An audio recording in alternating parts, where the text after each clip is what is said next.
Hey guys, how's it going? Hope you're all doing well. Welcome back to the stream. Doing some Metal Slug. Just some chills. Right, Nina? Did you say hi to everyone? Give me a little boop.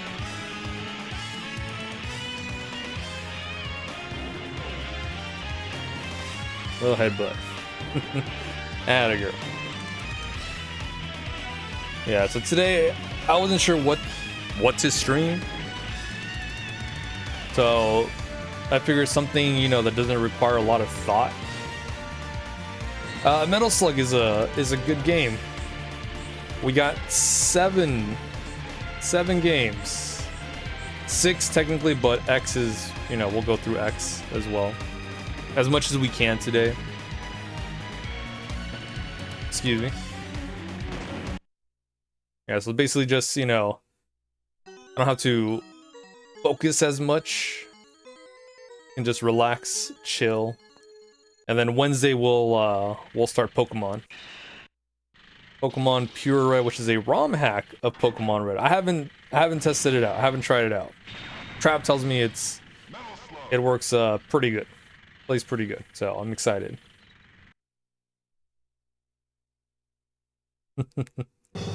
Nina instant boops.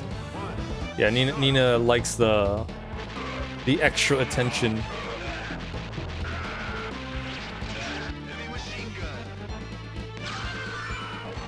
Yeah, so it's just a nice relaxing run of Metal Slug. We have it's free play, so we don't have to waste a bunch of quarters saving up on money, which is good.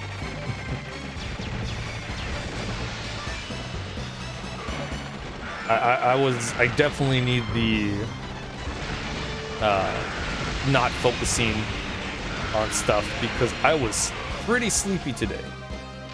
Work's been kind of slow and gets a little sleepy, a little boring. And I was like, man, I hope I can wake up by the time I get out so I can stream. And I was, thankfully.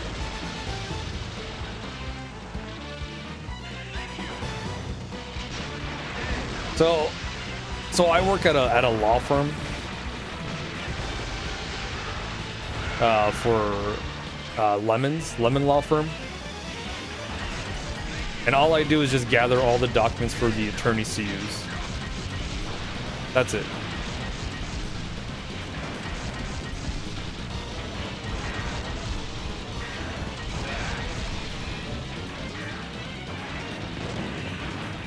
Whoa!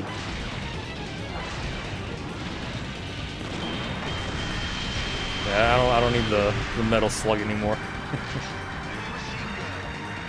Yeah, so there has been a bunch of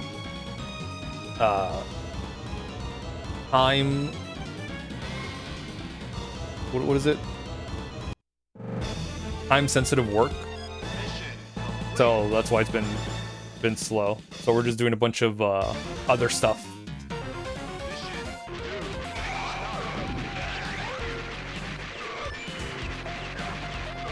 Yeah, so it's just a little slow. It's not too bad. I'm not complaining. It's the it happens by the end of the year and start of the new year, so it'll pick up in like maybe two weeks or so.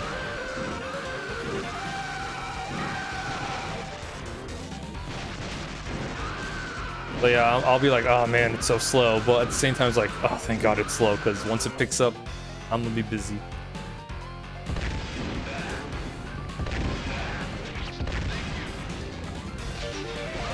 Yeah, because then once I get busy, then time will fly at work, and I'll be alert.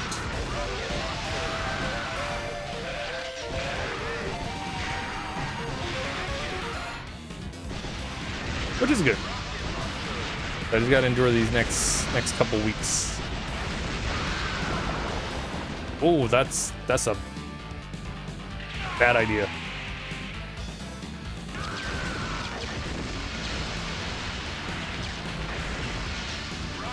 Yeah, I went in thinking it was a rocket launcher, it was heavy machine gun, and I goofed.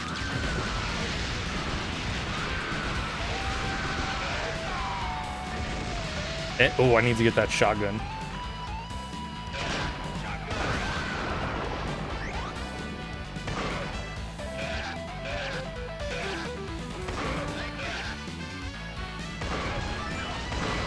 Yeah, but it's nice chilling. We're just, you know, taking out some dudes. He's fine. He's just taking a dirt nap. Little dirt nap. It's cold outside.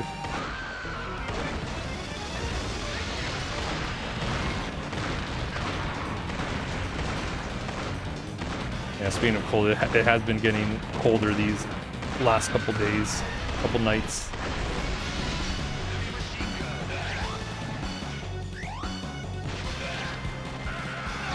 Like yesterday, I had to put on a sweater. It was so cold.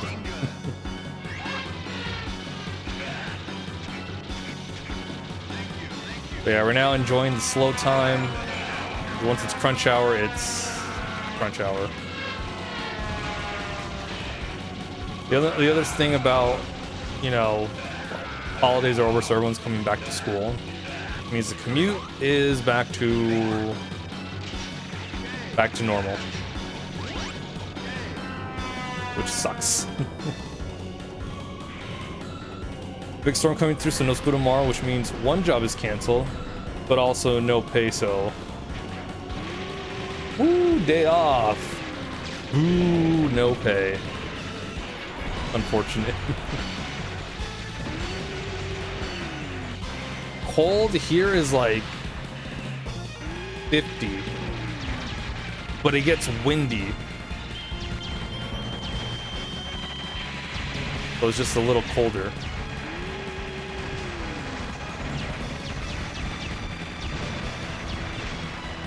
Not used to anything below, what was it, 60 in California?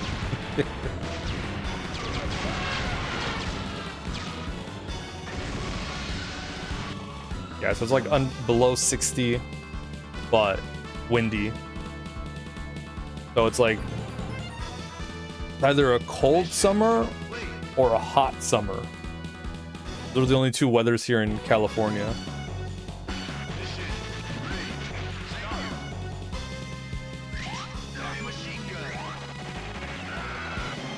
God, if it was 28 here, I'd be wearing a sweater here right now, again.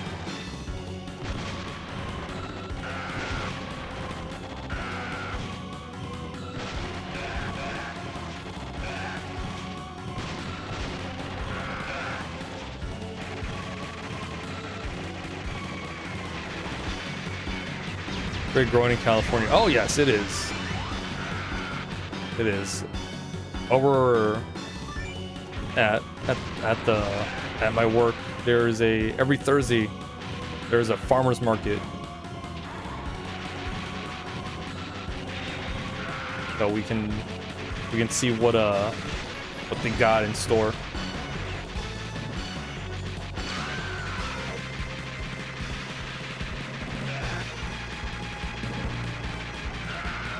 A little more. Ah, there we go. See?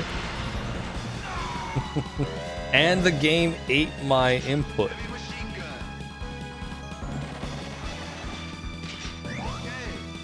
That's okay though. It's Metal Slug. If it's not the game, you know, it's something else. Anything below 50 is unacceptable. Dang.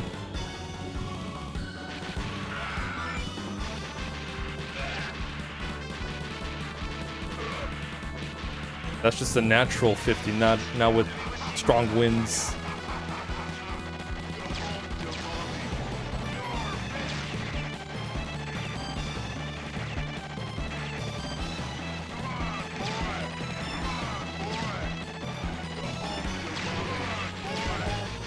Man, this is why auto fire is great.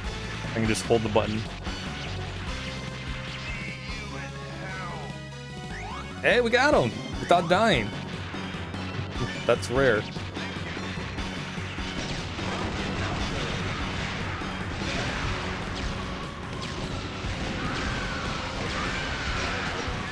I know I died a couple of times to that guy.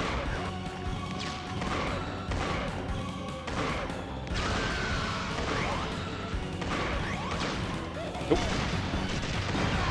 Oh man, I should have just stayed down there.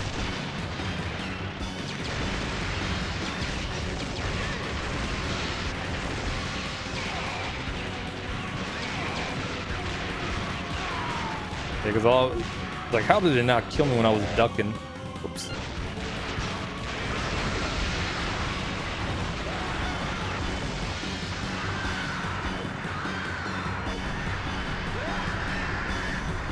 Look at that.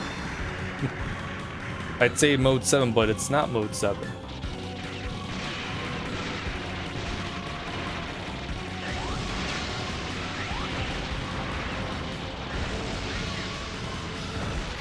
Our new Pokemon run, new Pokemon game. Yeah, I kind of wanted to try out. I was gonna play Pokemon Yellow. Just like I had a lot of fun playing through recording Pokemon Crystal. And I was like, you know what? Let's do Gen 1, right? I can stream that. But then, you know, good old Trap's like, oh, you spelled Pokemon Red wrong. And I told him I don't want to have one of the starters. I want to have all of them.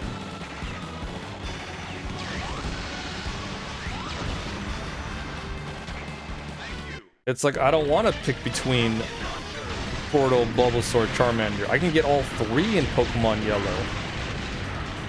Plus, it fixes a lot of stuff from Red and Blue.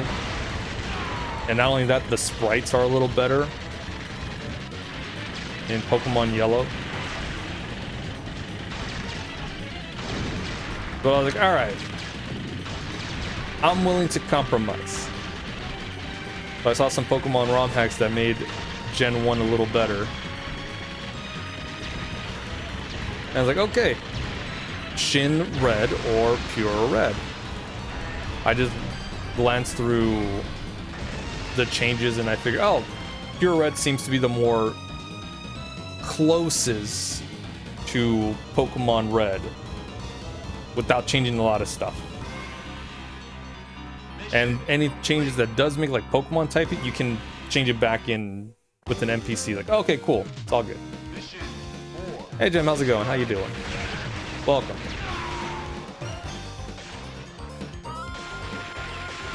So, you know, Trap tried it and he's like, oh, this is good. Like, all right, cool.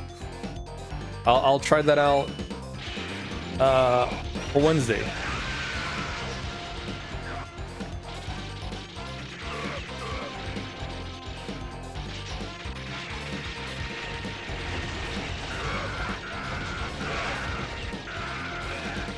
And then I don't know if I'll continue the Emerald randomizer I started like a couple months back.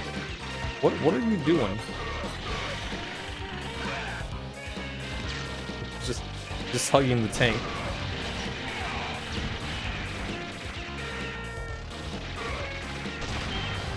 Oh yeah, the episode with the Charmander. I know the one. Covering his tail with the leaf in the rain. With that asshole trainer.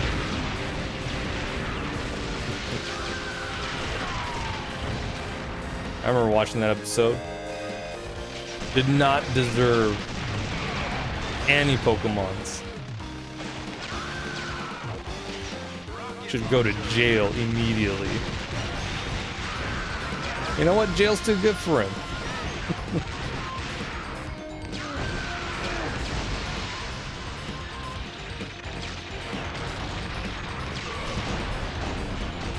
Yeah, I like all the starters. Yeah, Charmander I have a soft spot because of the episode. But I think I'm gonna go Bulbasaur. Because I like Bulbasaur.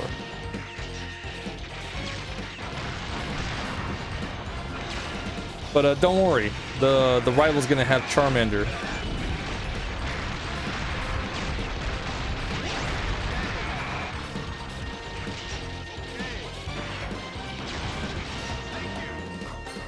I'm really curious at the Pokemon encounters we'll be getting, because that's one of the things that's gonna be new. Gonna have some new encounters.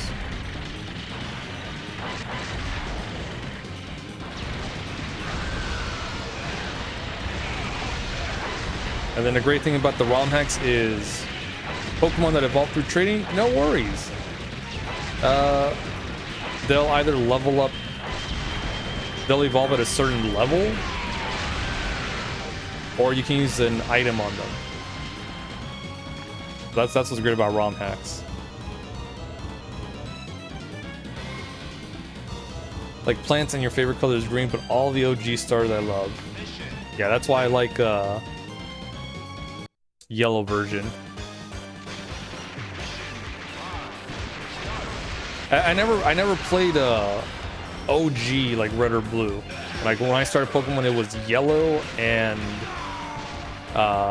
Pokemon Crystal. Those were my intro to Pokemon.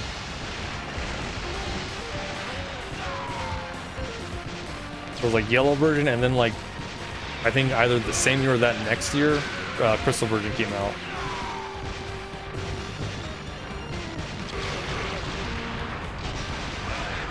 And then Gen 2 became my favorite game, despite some of the issues it had.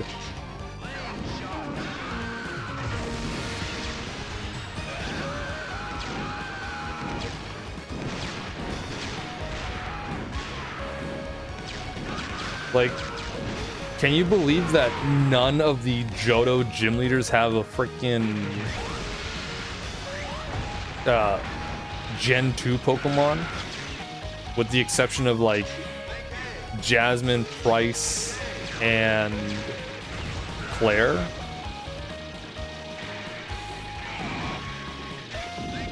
For the most part, they all have like Gen 1 Pokemon.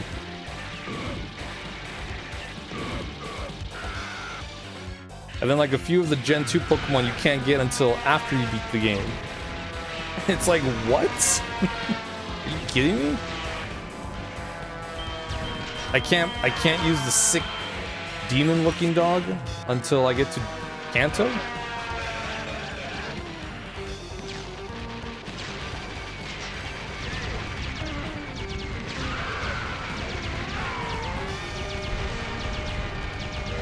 I don't know. There is a ROM hack I saw while I was looking at all the other ones the other day. Crystal Legacy, where it kind of fixes a bunch of that. And I am intrigued, and I kind of want to do a playthrough of that.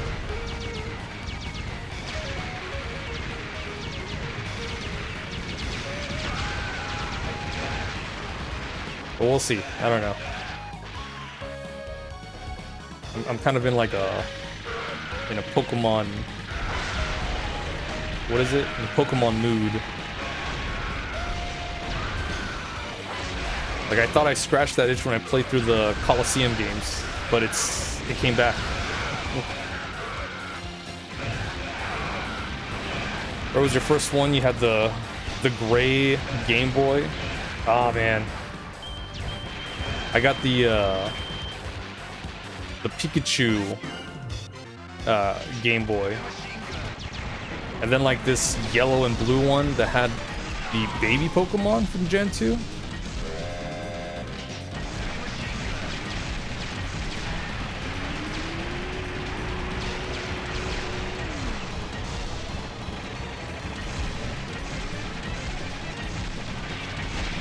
Yeah, we can go through, I might do that.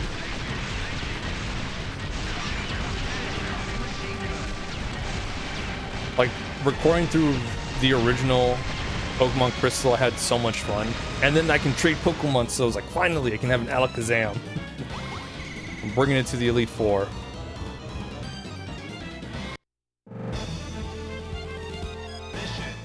Like, I got to the Elite Four around the mid 40s, and I was like, okay, I'm not gonna be able to beat the Elite Four with this team. So I just gave Alakazam the lucky egg, and I was like, all right, Alakazam, you're gonna solo the entire Elite Four and champion. Let's go. And we did, with some help.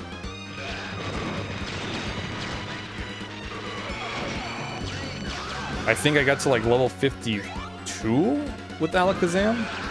I was like, yeah, this game is not great for leveling up your team. It is really bad. Wild Pokemon are like in the 30s, maybe? I don't remember, in Victory Road.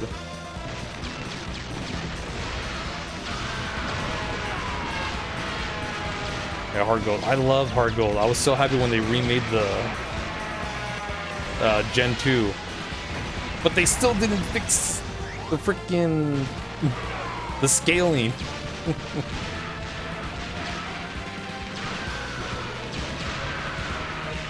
It's like, cool, now I have to grind again.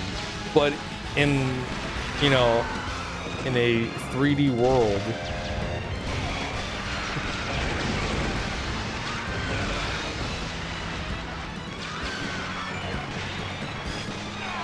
because if you go to beat Chuck and then Jasmine, and then you go do the rocket stuff and Price, and then you go do the radio tower stuff with Team Rocket, they're all in like the 20s.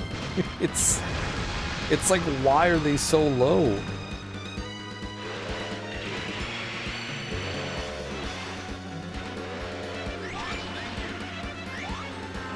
I don't know, man. It's just weird level scaling.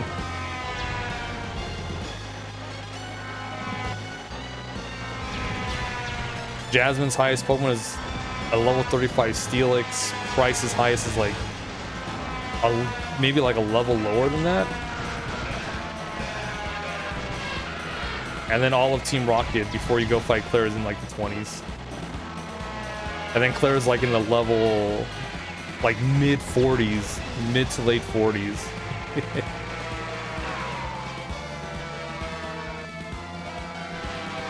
I think if you kept like the same team for like the longest, okay, yeah, you're fine. Yeah, you're just crushing through all these chumps. But then you get to the Elite Four, and it's like, oh, I made a horrible mistake skipping 10 trainers on the way here.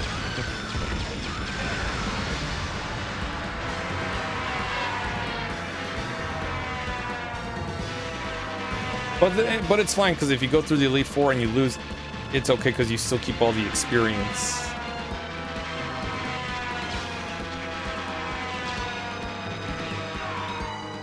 You just lose some money. It's okay.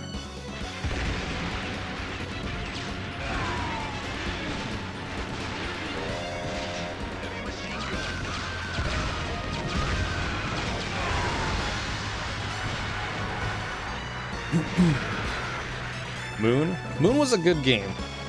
Very hand-holdy. Which, I get it. It's to introduce, like, the new generation. For the kids. But it's like, guys, there are still people that grew up with Pokemon that still play the game.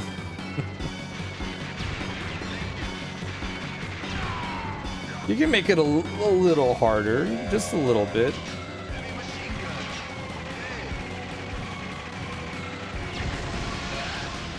I liked it when they introduced the challenge mode in, I think it's Black 2 and White 2. I don't know if it's in the original Black and White games, but it was for the sequel. It was a good start. They made the Pokemon like a couple levels higher. Their AI was a little smarter, so they were, you know, it wasn't just misclicks. They were smart with their move sets. And that's it. That's all it needed. And I was having a fun time.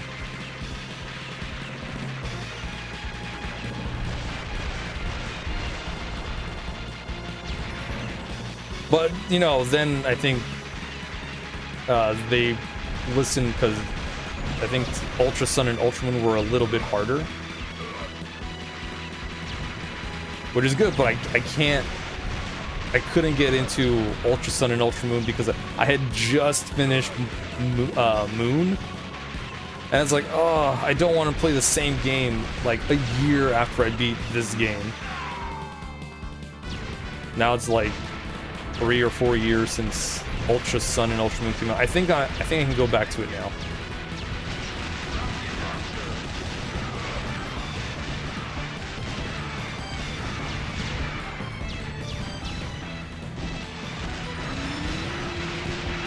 But as I was telling Trap about this like many moons ago, like I gotta stream the game or else I'm gonna be like, I'm gonna fall off.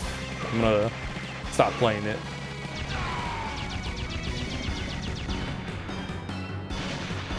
Yo, how's it going? Planning to play through the entire Metal Slug franchise? You mean 1 through 6? Including X and 7? Not right away, but we'll get through as many as I can today.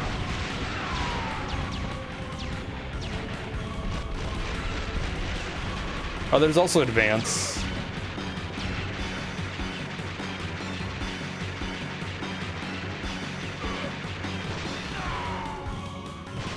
The 2006 PS2 game. The 3D one?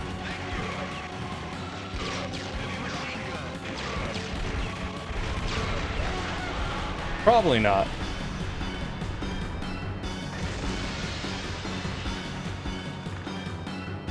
It's 2D or nothing.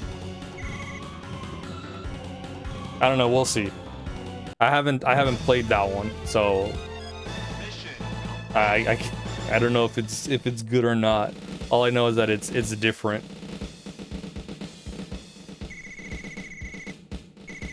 Was that the last level? I do not remember Metal Slug 1 at all. I'm sorry, Nina.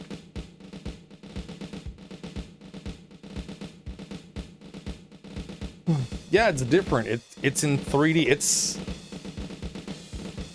over the top, right? It's a top-down perspective in 3D.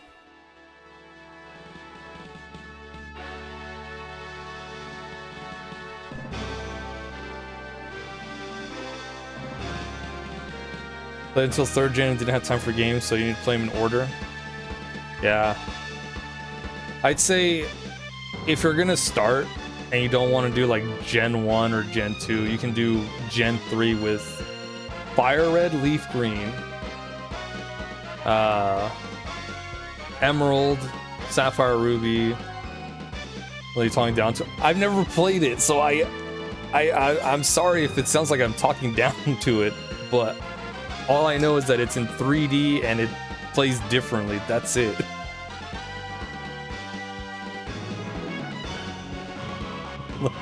Like if I played it and I say, oh, it's 3D, it's shitty, you know, that's a different story. I've never played it. All I know is that it's like 3D and maybe like top-down perspective.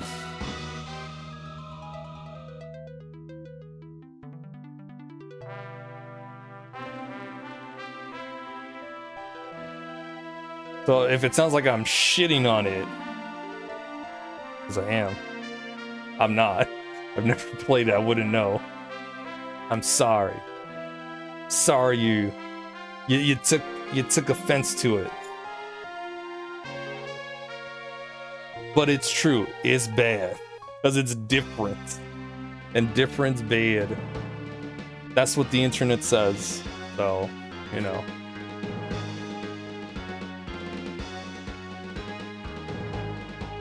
I don't know, we'll see. I'll have to look for a copy of that one.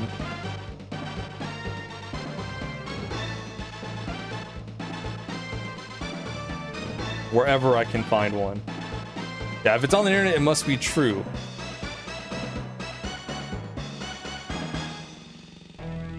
If enough people on the internet have yelled about it to the heavens, it's gotta be true. They gotta be onto something.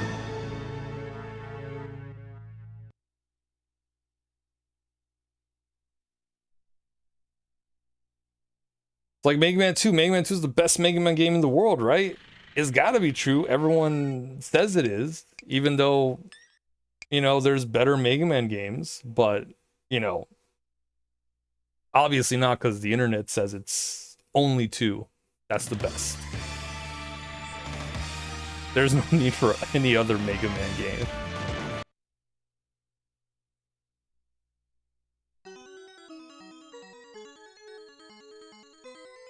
I mean, some people have said, you know, Mega Man 6 and 5 suck. There's no need for them. And I can tell you, they are absolutely wrong.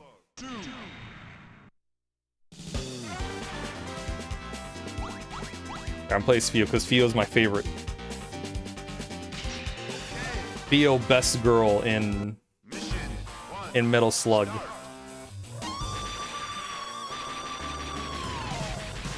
Oh, okay, that's an X then. I've played more Metal Slug X than Metal Slug 2.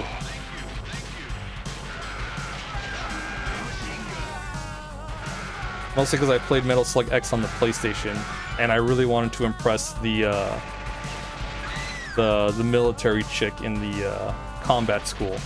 And God damn it, I did. It was worth all these painstakingly long hours of Metal Slug 2.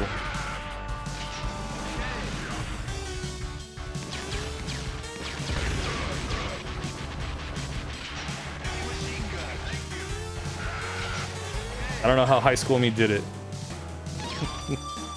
he had more motivation than I did. Now it's like I don't want to do that anymore.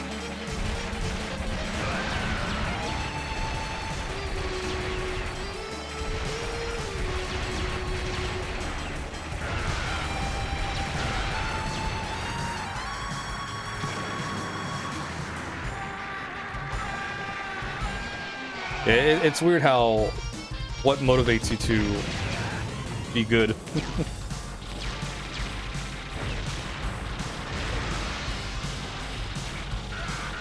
That's why I try to be good in not Metal Slug, in Sly 2 for the Murray's approval. That's all that mattered.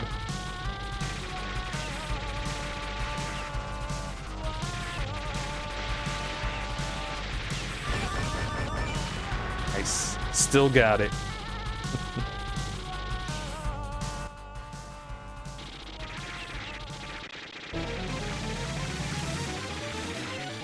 It's like I kind of want to play through Sly 3 because of how Sly 2 ended.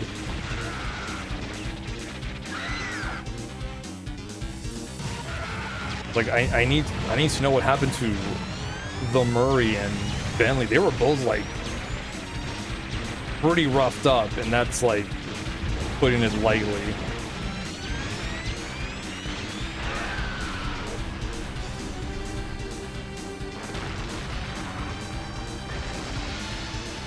From like how it ended, I think Bentley ended up being or he lost the ability to walk. Mission complete. So I don't know. I'll probably play through that in like a month or two from now.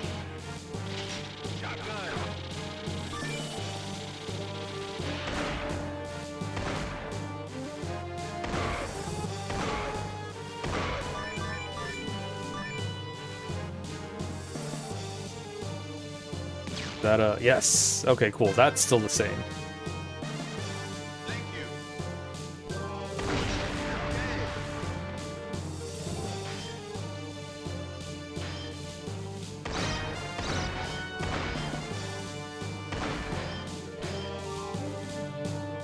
I'm also curious how 3 is gonna play out.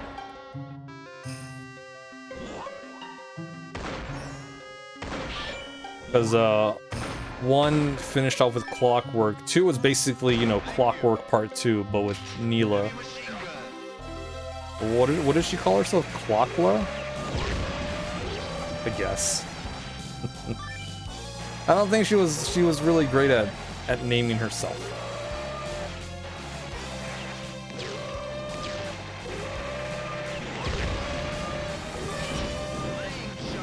But we'll see how 3 plays out. And then Thieves in Time is the fourth entry, which I played a little bit of. But I do not remember what the plot of that is.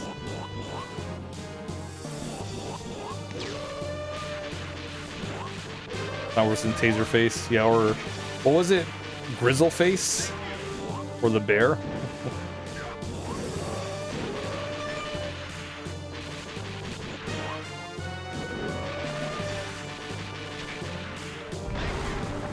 No, the shotgun. Oh, I knew the shotgun was there too. Old Grizzleface.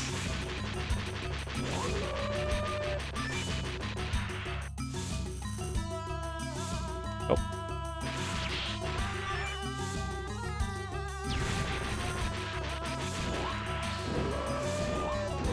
Like I knew bears are scary, but it's crazy how strong and frightening they are in Sly 2. Taking over the rest of the coin. Just like, no, that's all you, Gem. Like just playing Sly 2 and how it ended, I want to know what's happening next.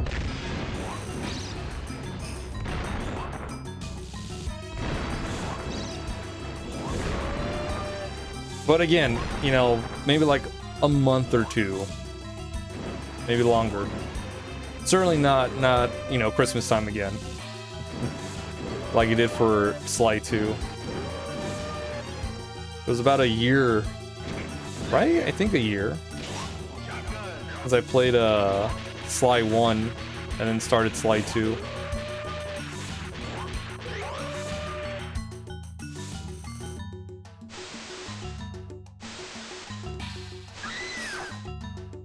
I thought it was the 2. That's okay. Save you so much money playing all these games. Hey, that's fine. Games are expensive, especially the older ones.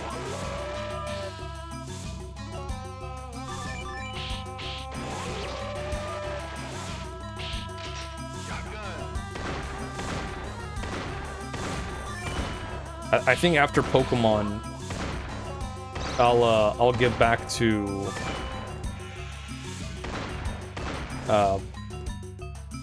Shining Force.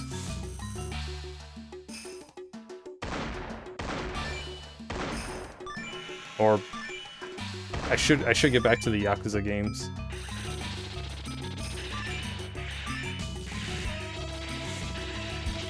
I do wanna stream 7 and 8 when it eventually comes out later this month.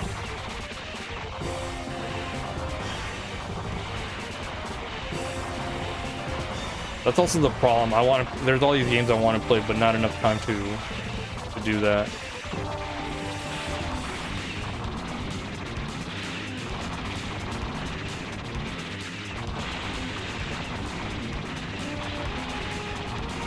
Yeah, most games are, it's starting to be like $70. It's starting to be the norm.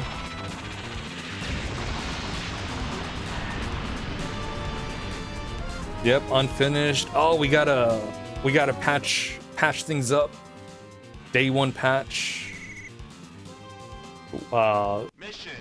Patch coming in 2 weeks after the game's release. DLC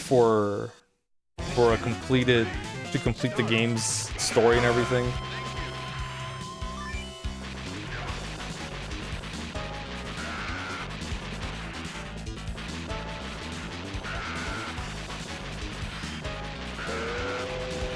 Yeah, $80 with like $20 DLC.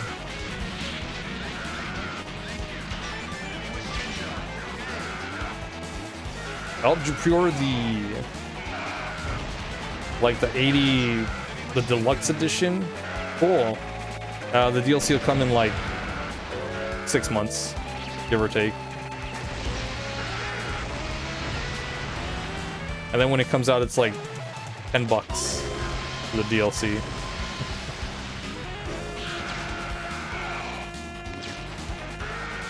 $30 for $29.99 when it coming, I don't know. Eventually. Like expansion packs. If it's not an MMORPG, oof, expansion packs suck.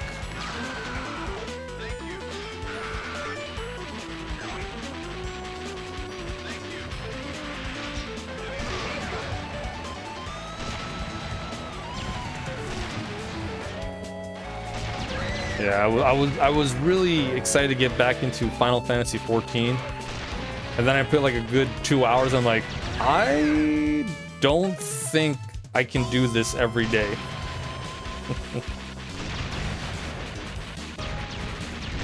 On top of everything else I'm playing.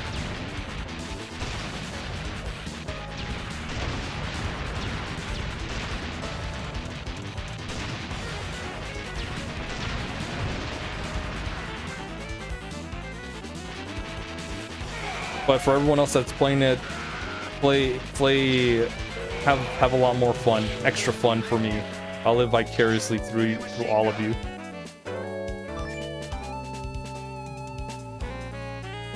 I wish I was younger when that came out.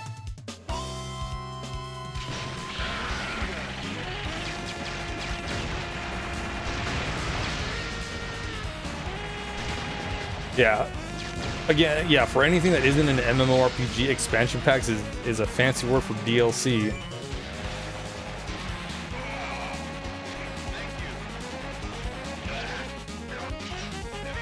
That's why MMORPGs are the exception for expansion packs, because they're just adding more stuff. But, wow, really? Dick. Like they gotta find some way to keep those the people playing the MMORPGs.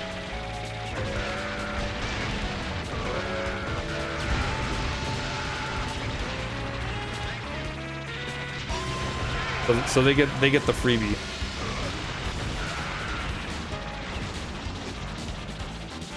But yeah, like, oh, battle packs. I think the worst of it is cosmetics for DLC. It's like, just let me earn it in the game somehow, some way.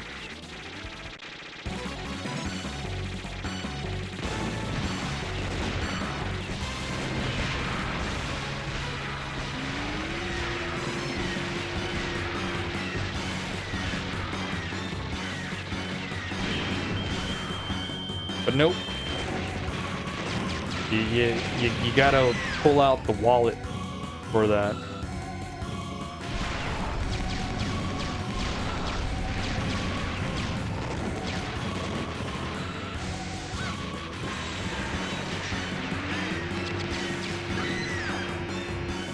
Yeah, they're trying to hit a deadline. That's what it is. Oh boy, Pokemon. Nowadays, Pokemon is basically that.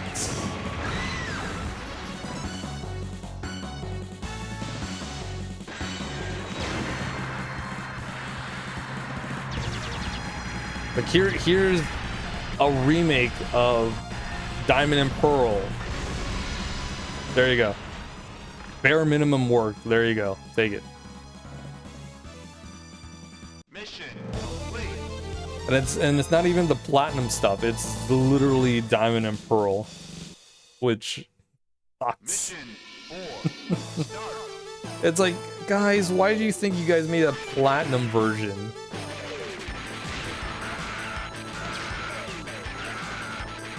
I don't know.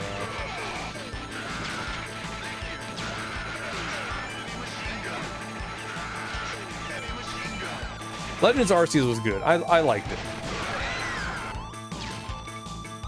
I was like, damn, something new.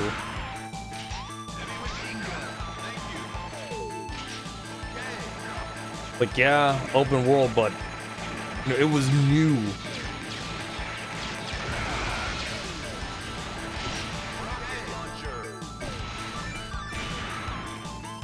My only complaints is that you yourself didn't throw down with the Pokemon.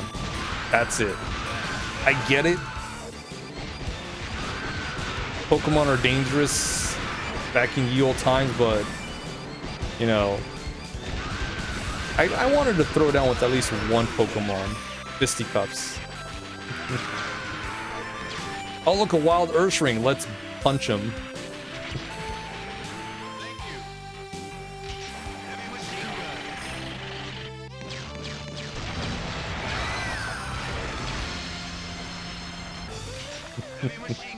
Joking aside, Pokemon Legends Arceus was really good.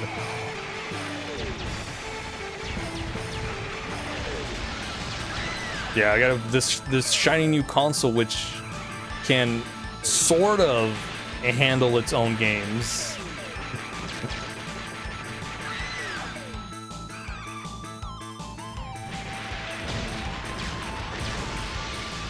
I like to take a jab at the Switch every now and then. Because it's true, it can barely handle some of its own games.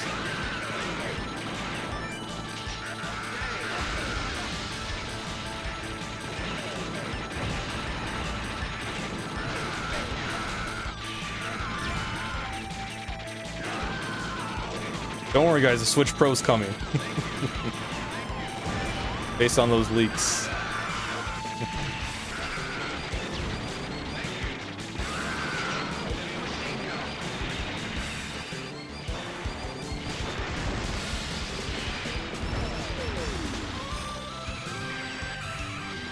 Which one's Legends Arceus? Oh, it's fun.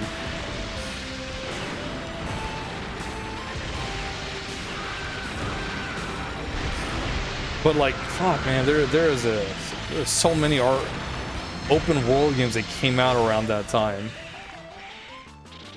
You kind of get sick and tired of playing open world games for a while.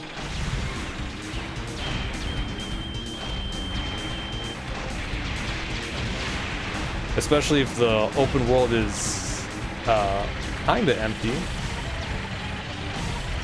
With not too many changes. And they still have the fucking... what do we call it? Breakable weapons.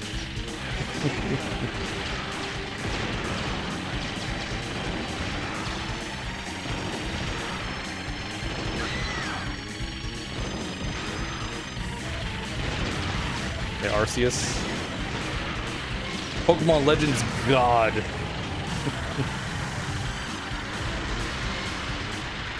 Yeah, that's a fun one. You should totally get it whenever there's a sale gem. Oh wait. It's Nintendo.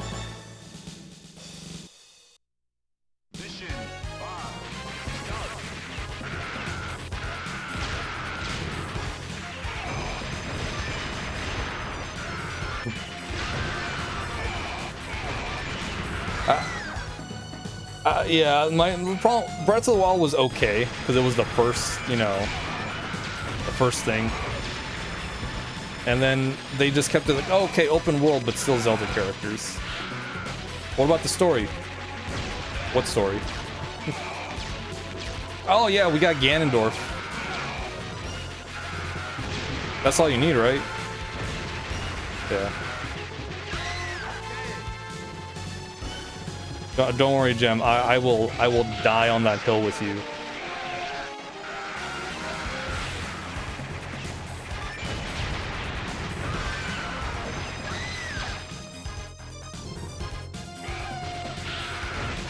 Yeah. See, when Brad was streaming it, I was like, okay, you know what? I'll play alongside with them, right? Maybe it'll, you know, with the chat and me playing it, I'll enjoy it, right? Maybe I'll see something. No, like literally the first hour in, I was done.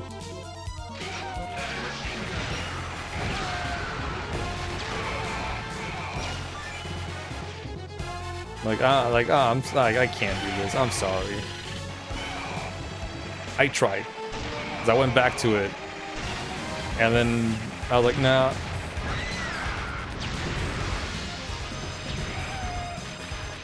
Yeah, it's a triangle button for Legend of Zelda Nintendo. You just gotta do it. That's it, just push the button.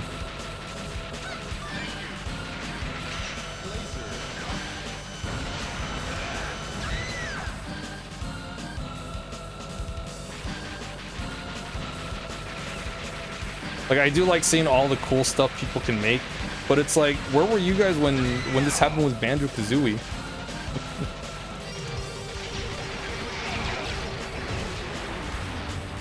Like, oh, it's because Nintendo made it.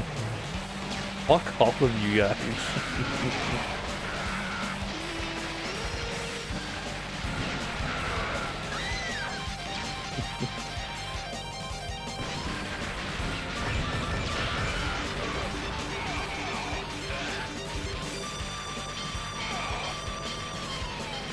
I don't know. Yeah, look, I love Zelda. I do. It was not Zelda.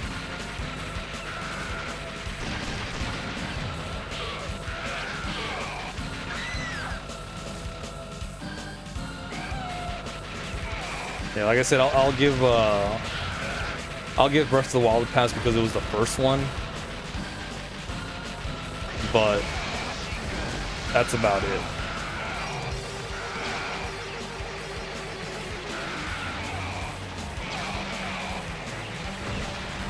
I like it. If it's gonna be open world, you know, it's okay, but have stuff there for me to do while I'm in the open world.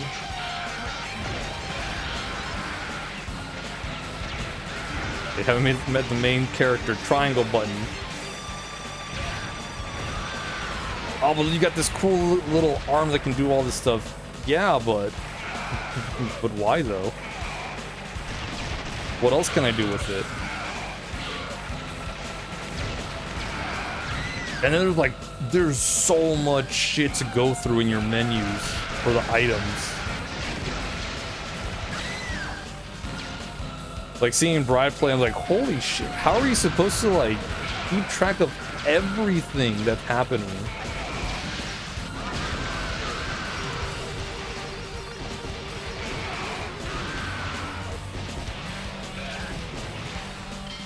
It's like I gotta pause and go through like 15 different items just to get to the one I need.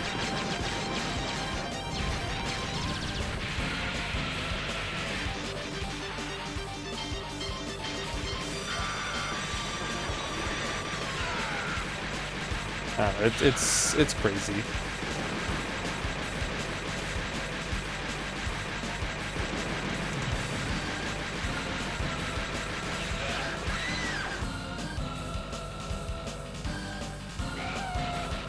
Like, I know I joked a lot with Brad about the mechanic, but honestly, it's like, how are you supposed to keep track of all of it?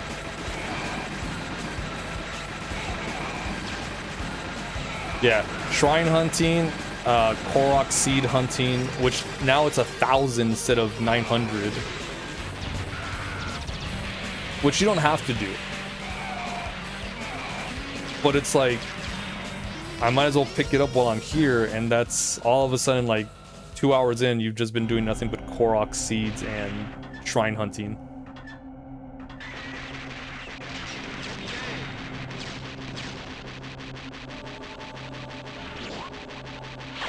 Oh.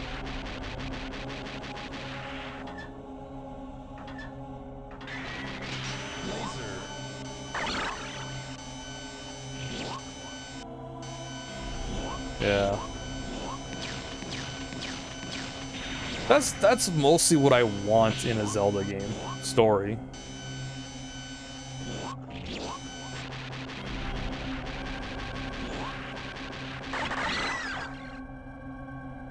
Why I love Skyward Sword.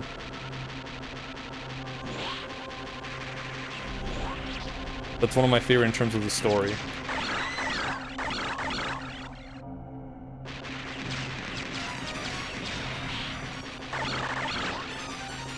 I loved Wind Waker because it had a good story too. That's all they needed to do, honestly, for a sequel to Breath of the Wild. Just fill up the world a bit. Give it an actual story.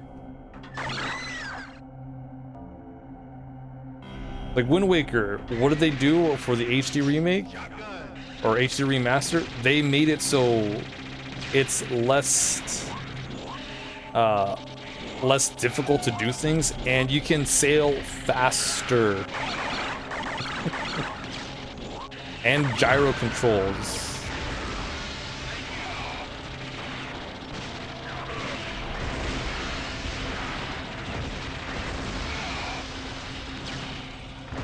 Okay, I know gyro controls is like a really big thing, but faster sailing.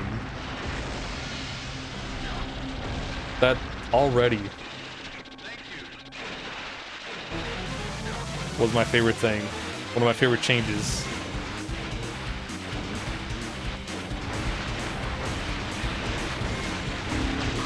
Yeah, I get it. You want people to try out other stuff, new weapons. Cool. 3 slings and it's broken. Yeah, thanks, game.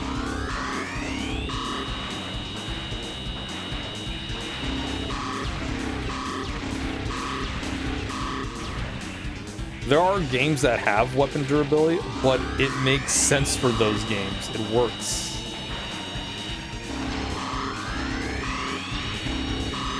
Dead Rising. Of course things are gonna break.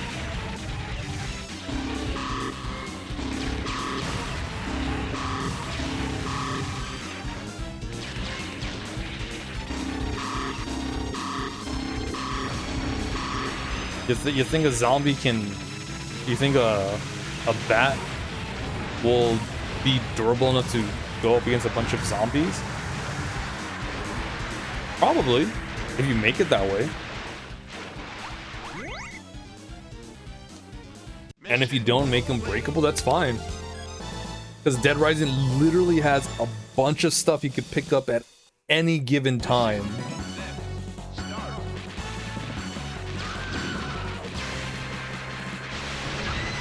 That's why it works with Dead Rising. Breakable weapons. And then there's items that you can hold on, magazines, to increase the durability of stuff.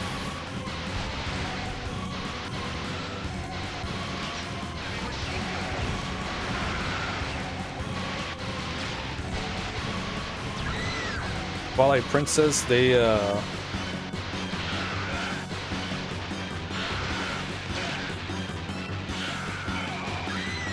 what'd they do for Twilight Princess? It's been a while since I played the HD one. But I know they made some good changes. I'm sure we'll bring those up. Oh yeah. Yeah, the weapons, the champion's weapons are breakable? Are you shitting me?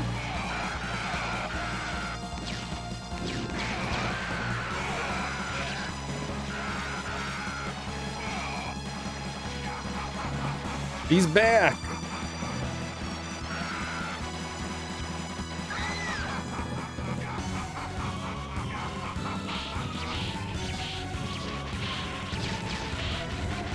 The Master Sword is breakable, quote unquote.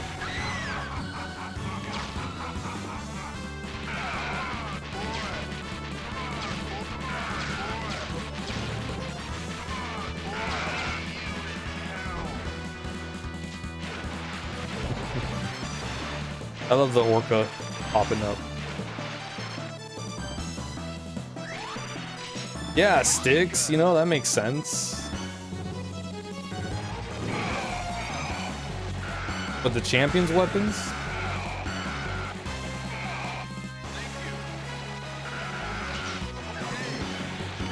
That, considering how many items you hold in Tears of the Kingdom, I'm surprised there was not some sort of blacksmith around.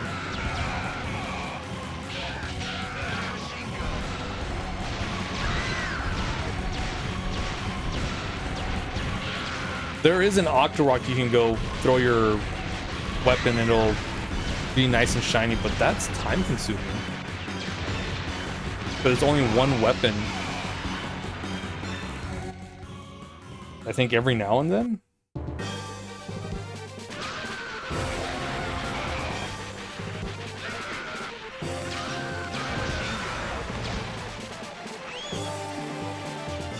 Yeah.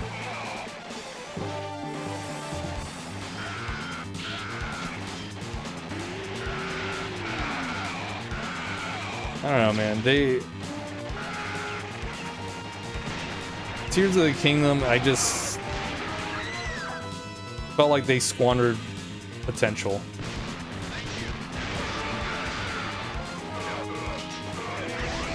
I don't know. I felt like it would have been more.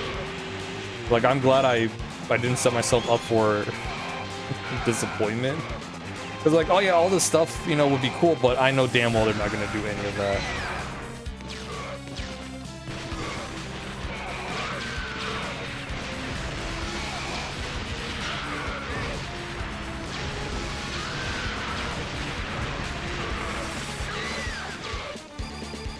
Yeah, you can merge things, but that's a short-term solution.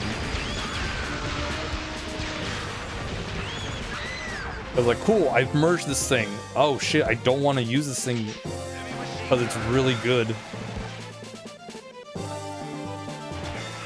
Oh, doesn't that sound familiar? Where have I heard this before? Oh, it's a good weapon, but I don't want to use it. It might break. Or it's going to break. Let me hold on to this till, like, I use it.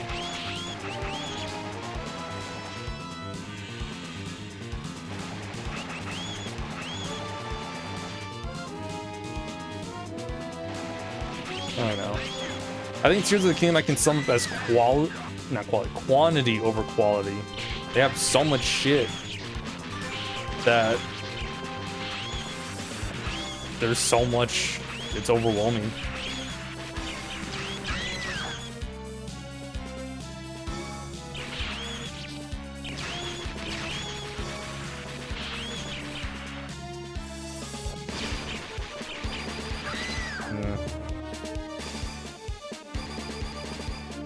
Yeah, who cares if it's linear? There's a goddamn story. That's all I want.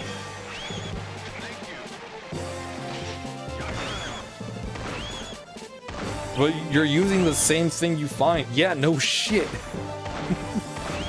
I've played Mega Man. I know what I'm in for.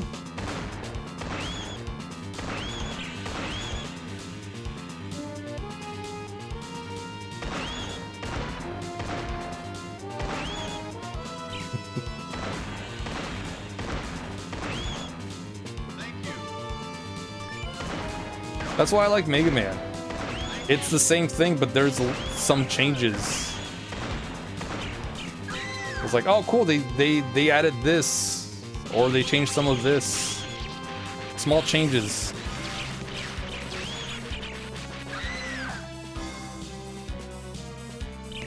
And then we get Mega Man X. It's like, this is Mega Man, but it's not this Mega Man. It's a different guy. So there's different shit. I was like, cool. But I was like, okay, yeah, but this is the same timeline as the original. Like, oh, okay, that's all right, cool. And this game exists, but doesn't actually exist in the timeline, but it kind of does. Okay. That's X6.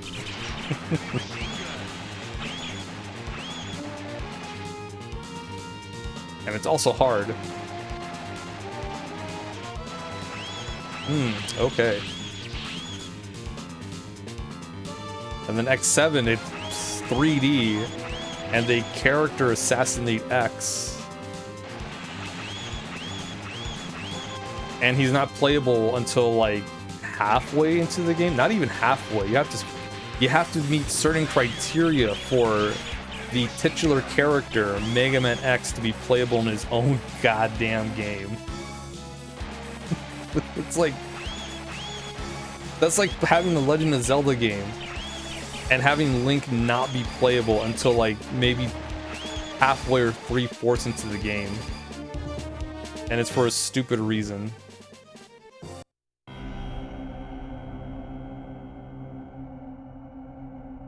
But then they kind of brought it back with X8, and I wanted more. But by that time, we moved on to 0.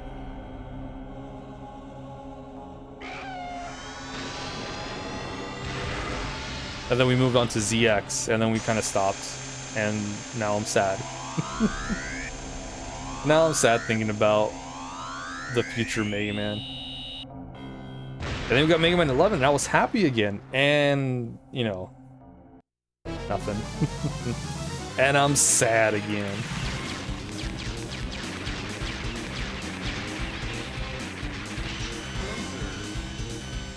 But we got the Legacy Collection for Mega Man Battle Network, so now I'm happy again. And I hope, you know, we get something else with Mega Man. Fingers crossed.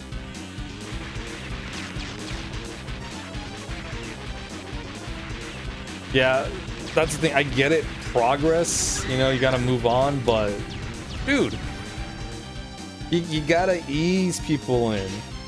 Or if you're gonna change it, don't, you know, don't make it something like, you know, if it wasn't Legend of Zelda and it was something else, like, okay, cool, you know, all right. But because they slapped Zelda on it, it's like, oh, okay, it's an open world game with Zelda characters. That's all it is.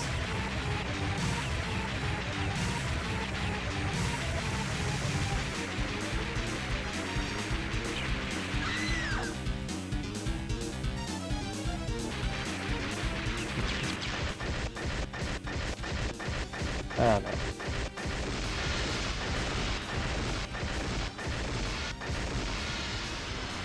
It's one of those where you love something, but then it gets it becomes nothing from what you've known it for so long. Like, what happened to you, man? It used to be cool. Now you're on other stuff. You're on that open world drug, man. Ever since you took that, you've been different.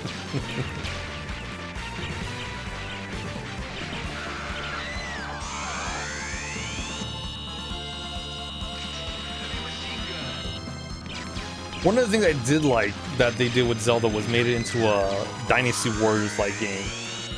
Because it was fun. It's like, oh, you like feeling overpowered, you like taking out swarms of enemies with, you know, your favorite insert franchise name here. You can do that. And it's super fun. The only problem is, you know, the grinding for materials to make your character strong for those awesome extra maps. But besides that, it's fun.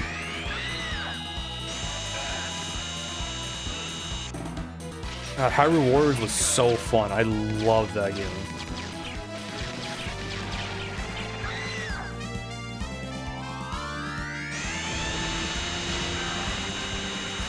Like, it's such a good way to like get a taste of like some areas from other games in terms of like the music, the location, the characters.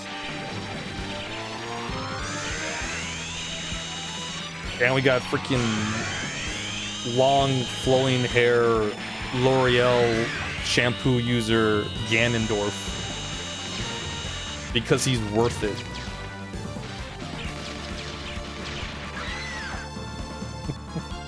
Seriously, Hyrule Warriors Ganondorf is like one of the best looking Ganondorf designs I've ever seen.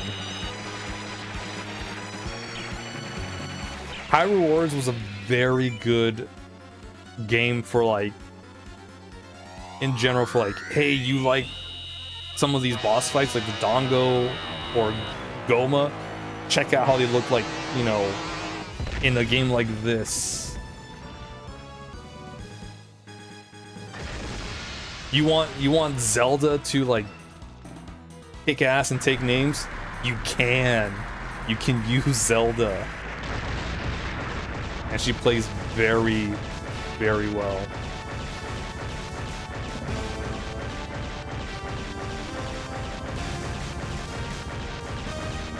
Yeah, it's not complicated.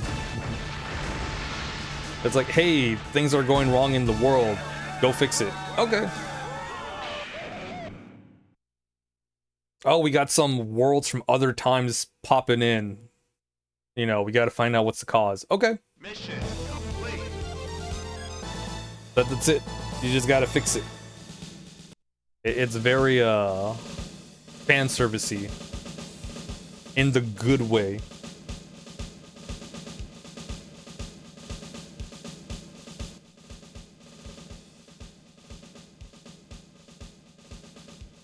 Man, now I want to play it.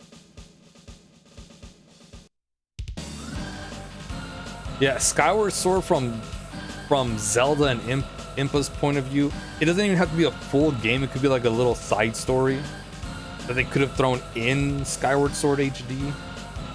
They did that with Super Mario Bros. Superstar for the 3DS when they remade it. They had the Bowser Minions side story, which filled in stuff from the original game. That would have been cool. It was like just playing from their point of view. But no, that's, you know, I felt like it would have been worth the full price if they added that.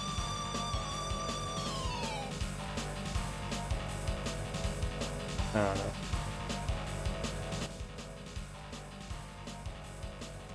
I do like Skyward Sword. But honestly, I felt like that game was remastered way too soon.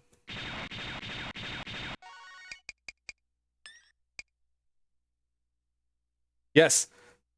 All right. So for those that don't know about the awesomeness of Metal Slug, it is arcadey.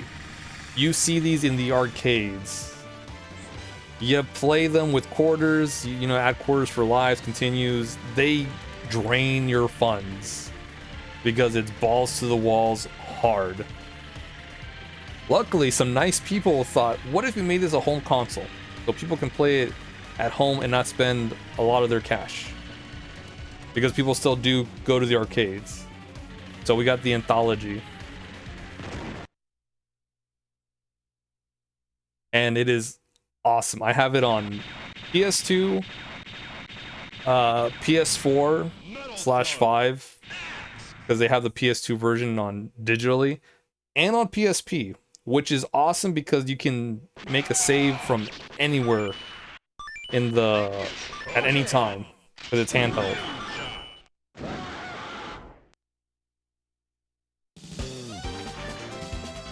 Like, I'm gonna play as Fio again because she's best girl.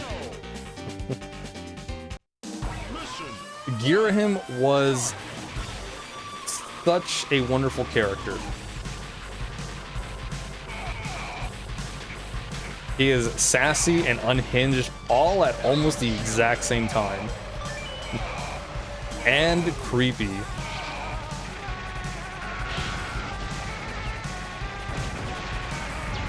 He also does that tongue thing. Yeah.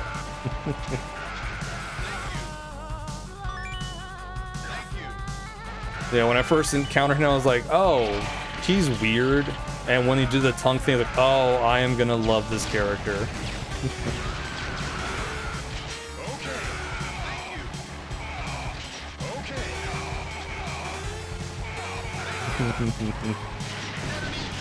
Yeah, he is very creepy, and I love him for it.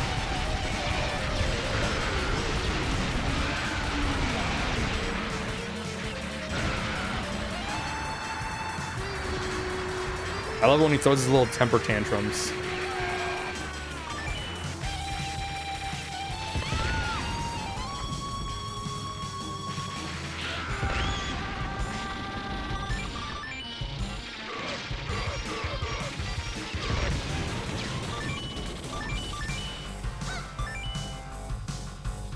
That was the guy from Con Air.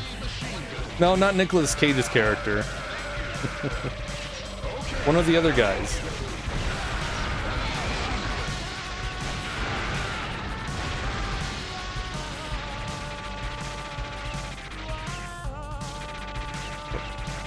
God, Con Air is such a good dude. Well, now I'm thinking of Con Air as as a Nicolas Cage's character, which it was in Con Air. Con Air is such a good movie, is what I meant to say.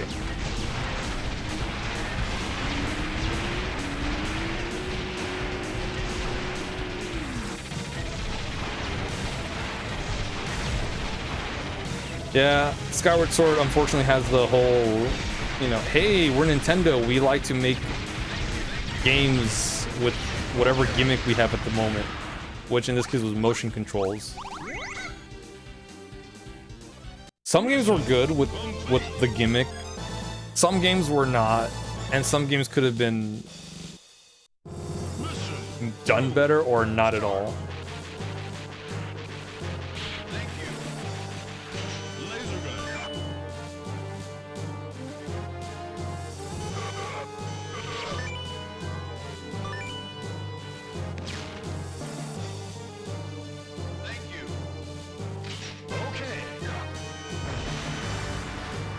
There's a second one. Ah, it's fine.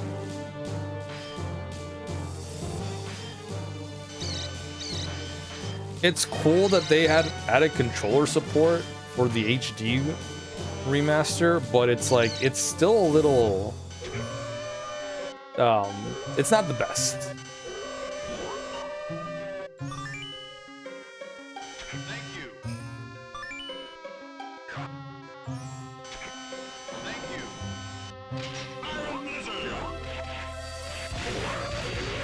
Again, I really feel that they remastered that game way too early.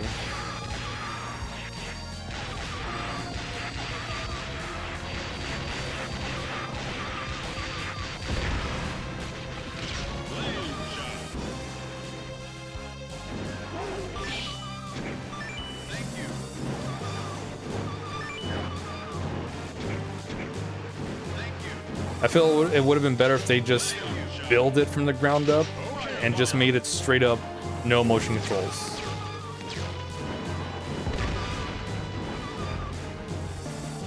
Because then you're building a game, you know, with controller support as opposed to building it around controller support as opposed to having the controller work around the game motion controls, which is what Skyward Sword HD they did with that. Like, cool, you guys can play with the controller, but there's still motion controls, so you gotta, you know, you gotta deal with that. Like, oh, okay. Now the motion controls are better because of the Joy-Cons. You don't have to worry about that sensor bar on the Wii. Yeah. Oh yeah, I'm glad it's on the Switch.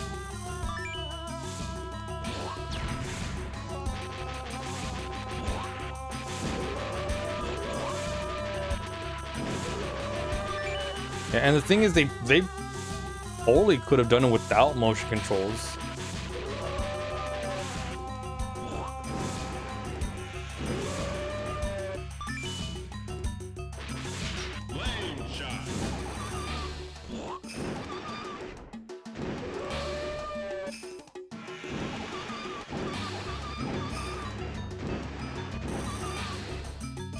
They could have just gone the Twilight Princess Wind Waker route and just have gyro controls instead of motion controls.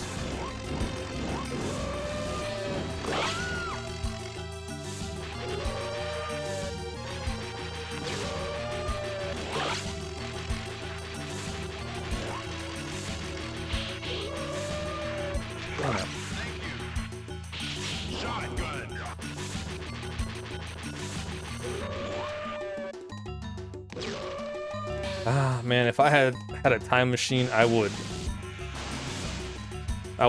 change some stuff.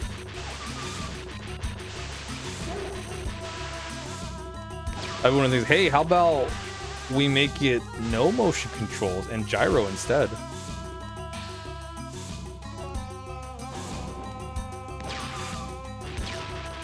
Or hey, how about we hold off on Final Fantasy 15's release and finish it?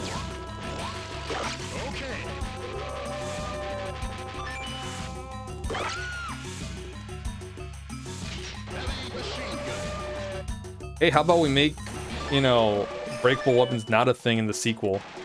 How's that? How about we just get rid of that? Period.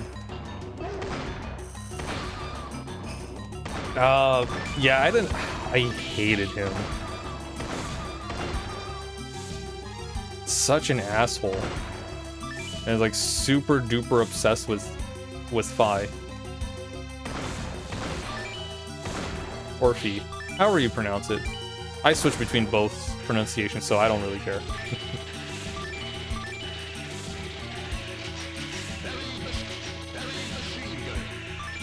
Such an asshole. We bring him back to life and, you know, no show of gratitude. Yeah, Scrapper. I think that's his name.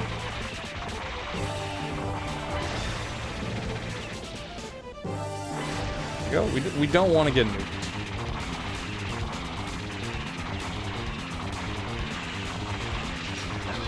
I feel like it's his name. It sounds good. Sounds right.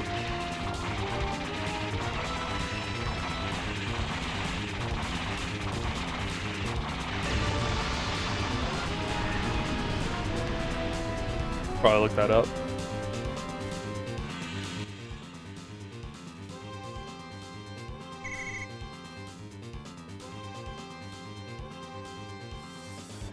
Mission complete. Yep, LD301S. Scrapper. That's his name. Start.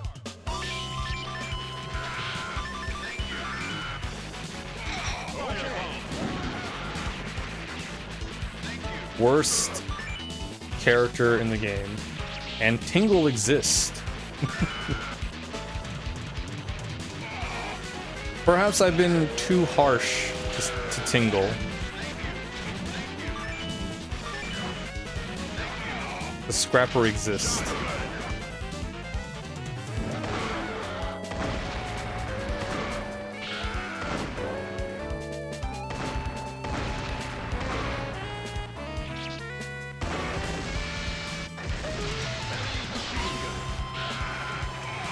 Who are like the biggest characters in Zelda I hated?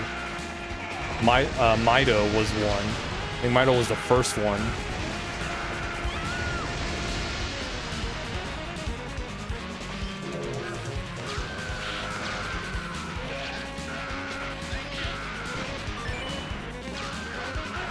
Such a jerk to Link.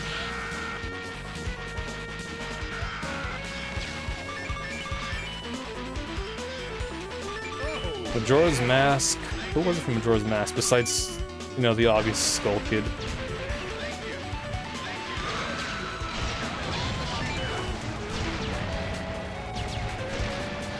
Damn, I never thought about it. You know, I never had a whole, you know, I don't like this character at all when I played Majora's Mask.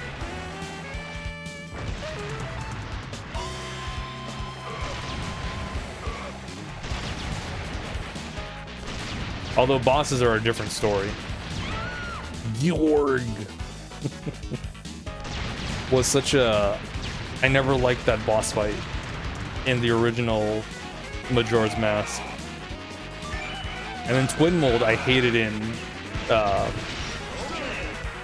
remake.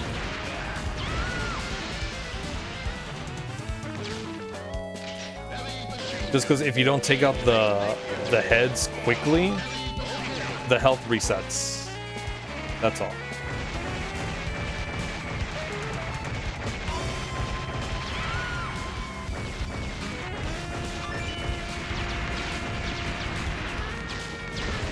I just don't like him. There's something about Tingle that just rubs me the wrong way.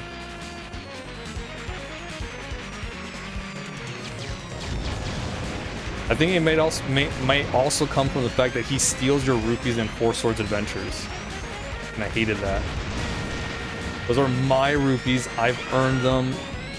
Don't steal them from me.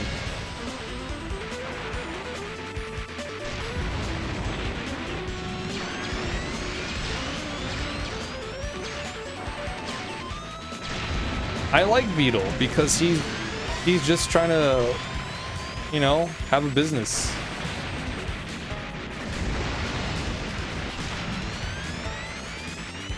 He's like one of the only characters that greets you, appreciates your purchasing his items, and says bye.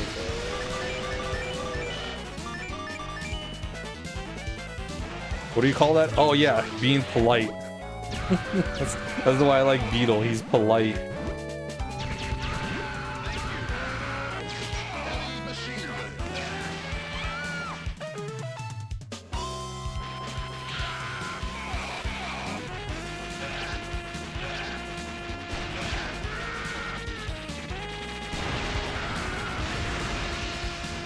I'm gonna try and be greedy. Take these with me.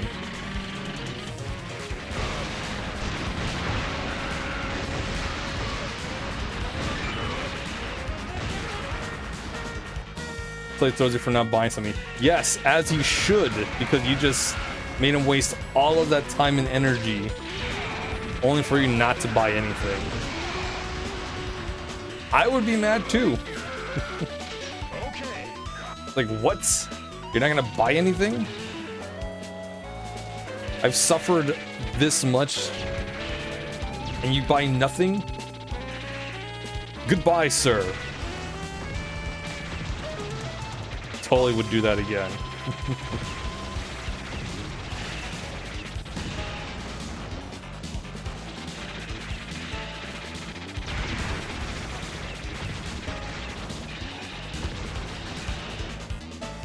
Like, if he wasn't peddling his whole entire shop, okay.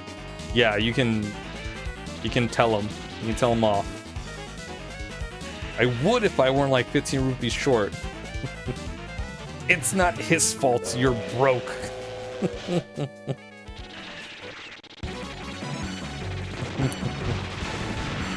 I will defend Beetle from Skyward Sword any day of the week.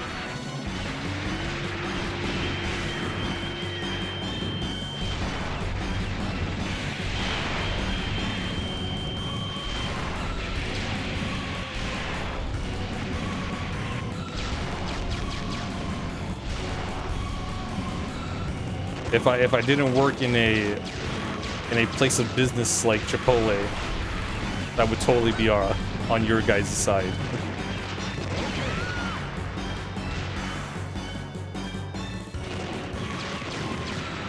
But no, guys, the customer is not always right.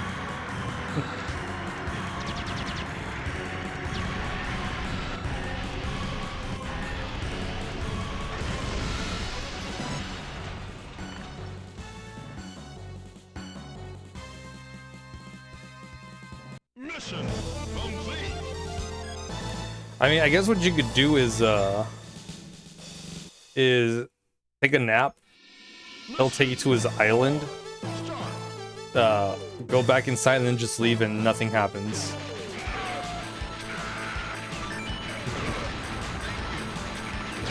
It's the least you could do.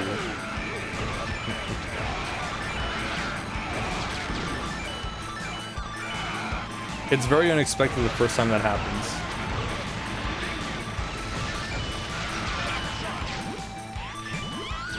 Yeah, the customer is not always right. Half the time the customer doesn't know what the hell they want. And they get mad if you give them options. And they hold up the line. And then orders get backed up. Then other people are pissed. And they get mad at you. It's like, why are you getting mad at me? I'm not the idiot that doesn't know what to get.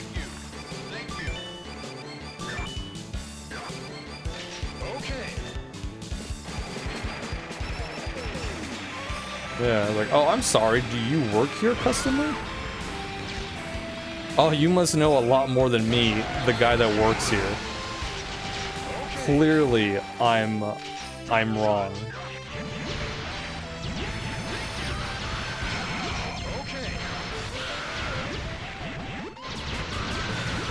Like, I once had a customer complain to me about not having any vegan options for Chipotle. And my thought process is like, why are you even here?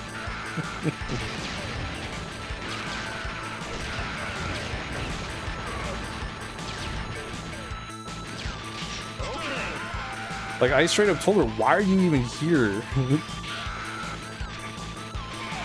Like, surely you're not that ignorant about Chipotle. I feel like the proper question she should have told me is like, hey, are there any vegan options? And, you know, then we can have a conversation. Like, no.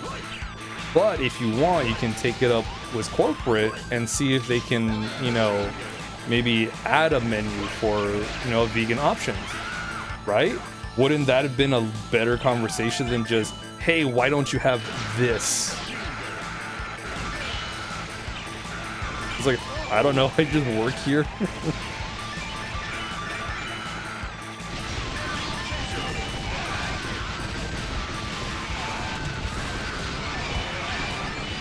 I mean, yeah, I will say, like, stuff like that, work is never dull with moments like that.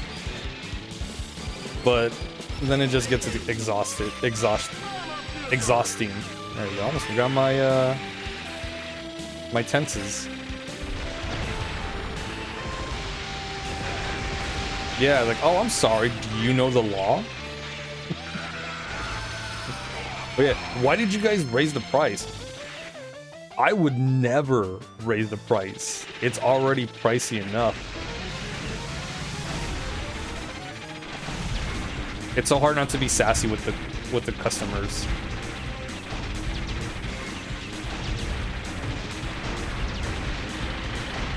I want to be like, hey, you know, talk to my coworker. Do you know why I raised the prices? Because I'm kind of blanking out over here.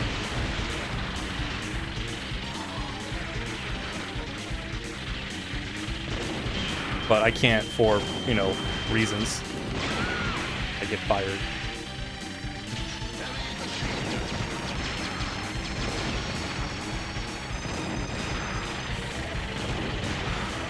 I think the worst of it is whenever the customers get mad at, because I was a manager at Chipotle. So what pisses me off more is they can talk to me however they want. They talk to any one of my people up front, and that's a big no-no. I will defend the shit out of them. It's happened a couple times. I was like, oh, no. You can talk to me however you want. You can't talk to them that way. They're literally just working here. Alright, you gotta calm down.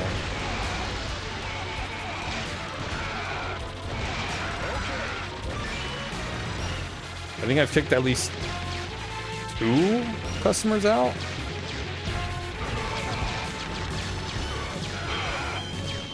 Yeah, yeah, there's especially, oh my god, there's nothing, especially if we're backed up too.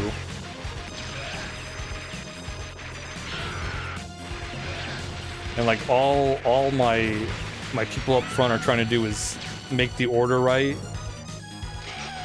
and you know, have them get their food and move on, go on with their day. And like, here's the thing, during that shift, a fair amount of people that were working in the front were just kids, high schoolers. You can't talk to a high schooler like that. What the hell? How are you, a grown-ass person, talking down on a high schooler? Oh my god, what is the matter with you? So I was like, you ain't talking to my people that way.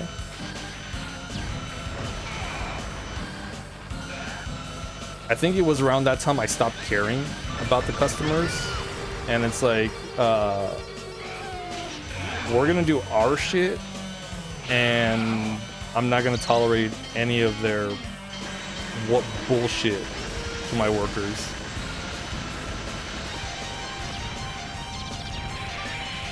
And that's when I realized I should not be in a position like that. I have no sense of having my head down and working. especially if it comes to like the people I'm, you know, managing.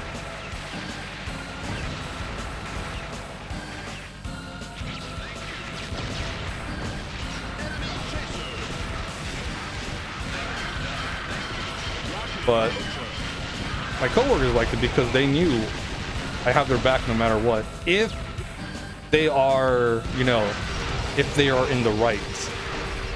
Like if they messed up on something, you know, like, hey, you messed up, I can't, there's nothing I can do. There's only so much I can do.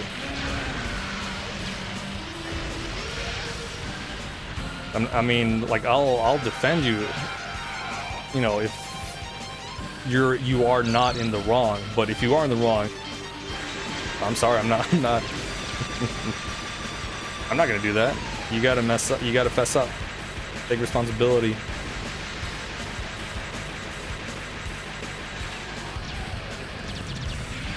Fast food, your son has a lot of allergies, to get his burger wrong twice, so you get something else. Yeah, or you tell him, hey, you know, this has stuff that, you know, my kid's allergic to.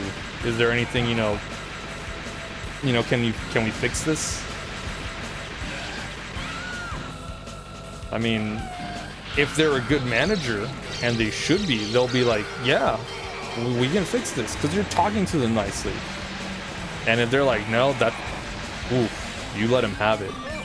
Because you're being cool with them, and they are not being cool with you.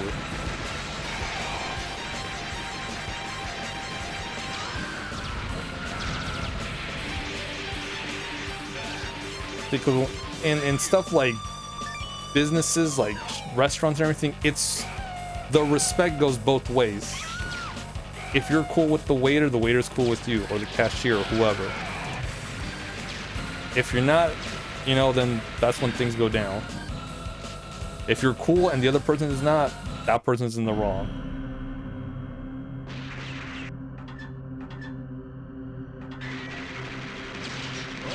The older you get, yeah, the less F's you have to give. Also, the older you get, the more you realize that it's not just black and white.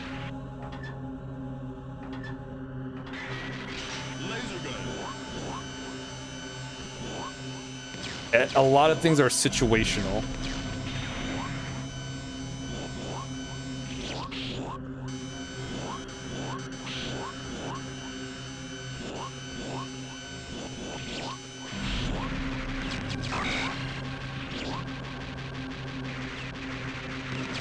Because like as you get older, sometimes you can spot it, sometimes you can't, and you know, it is what it is.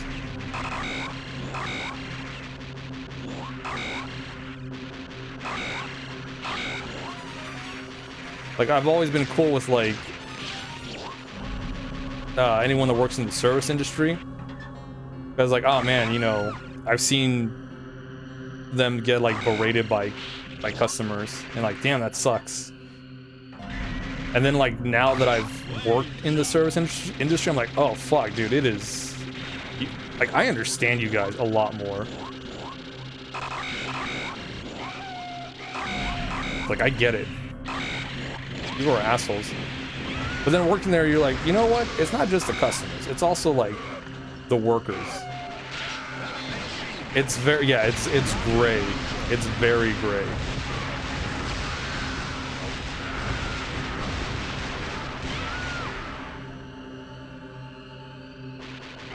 There's a skit I saw that I really love.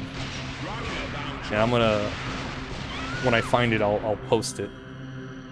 Where this woman goes and returns something, and the woman at the cashier is like, oh yeah, sure, well, you know, we can fix it, no problem. You got your receipt? Like, yeah, okay, cool, yeah, it's all fixed. And it's like, she was very, you know, surprised. And the lady's like, oh, did you want to like have like an argument or something? And she's like, yes, please. Like, okay. And then, you know, they just fake this whole argument, and she felt a lot better. But many people just want that. They just want to fight for no reason.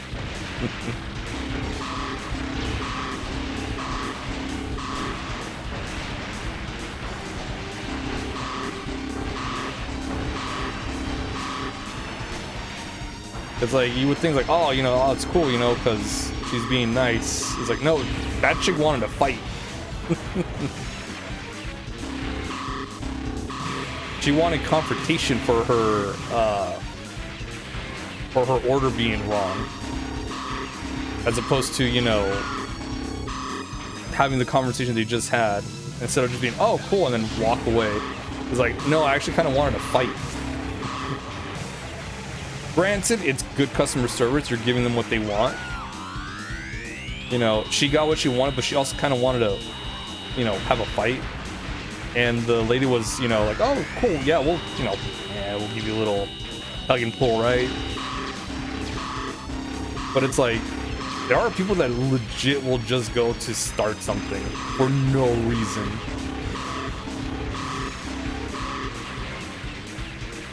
I love that skit because you can see it both ways. You got two different point of views, and they are valid points of views.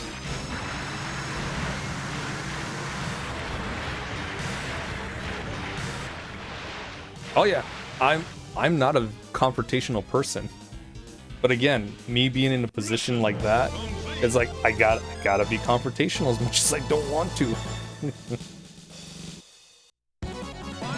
Depending on how bad the confrontation goes, my hands will be like shaking. I'll be calm, but my hands are like shaking.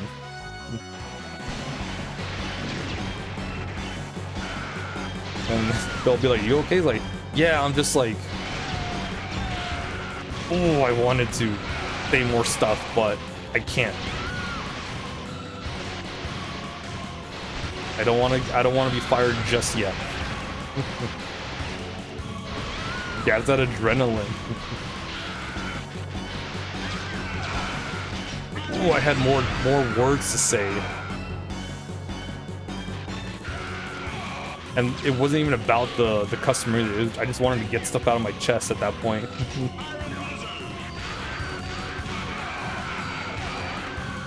Like, damn, I have all this bottled up emotions inside. And the customer was gonna get words.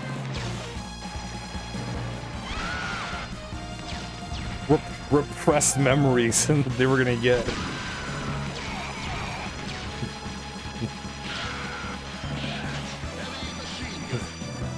Like, and I wanted that car, Dad.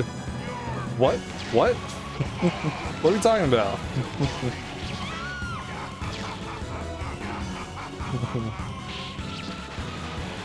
That was like the closest thing I could think of, but there was like not much to think of.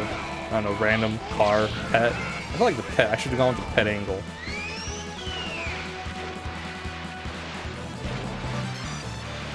God. Throw some Napoleon Dynamite in there.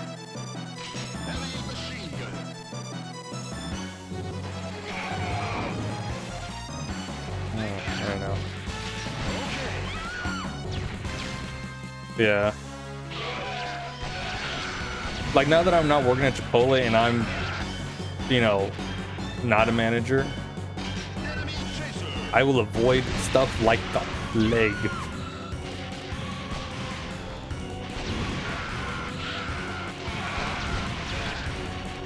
Not that there's a need to. I'm pretty, like, chill with a bunch of people at work because I don't interact with them for the most part. They're like, oh, cool, I don't have a problem with this. Confrontation? What is that? I barely talk to any of these people.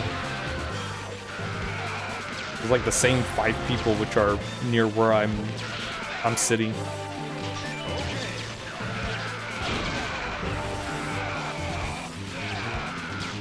So like my stress levels have gone super duper down. I've been so chill.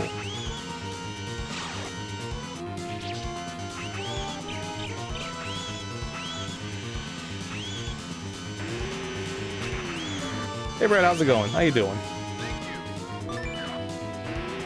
Yeah, I didn't want to be a manager at Chipotle because of that very reason. Confrontations. But you know, it's my fault for being what's the word? Competent and diligent. That's on me. How dare I try to be a good worker? The audacity. How dare I? How dare me? It's all good, bro. We're just chilling. This is a really good game to just like not worry about. We have infinite continues.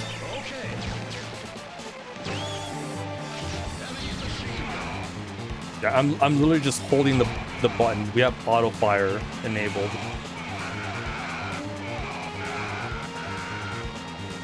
Yeah, all this talk about comfort games that lady had mentioned or brought up yesterday made me think, huh, this is actually a good one. It's a little crazy, but you don't need to pay a lot of attention to it with infinite continues and lives. You got your free McBoot going, but won't read your SD card yet. Okay.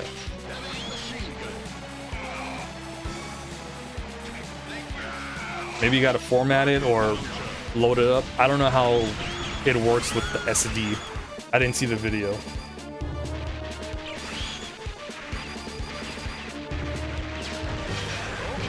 I'm hoping it works. Fat 32 exFAT issue. Okay. Hopefully that works. Hopefully you get it working.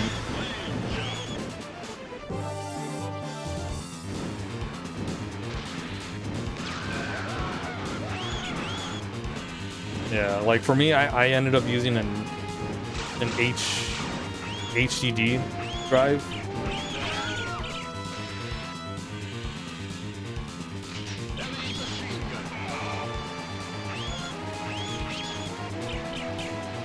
So I'm good. Fat 32 can't support bigger 4 gigabytes plus ISO.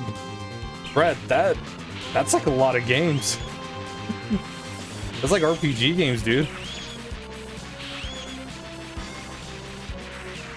There's gotta be a way.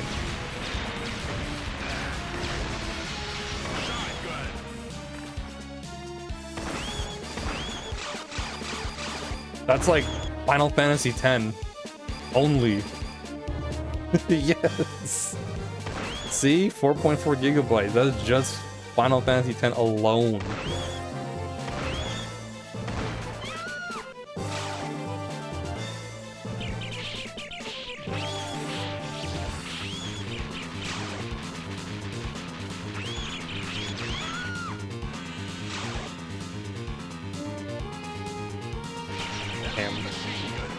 Hopefully there's a way. There's gotta be a way.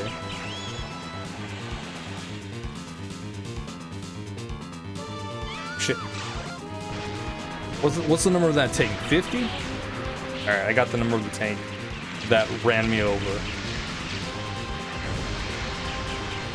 There's no license plate number, so the number on the side works.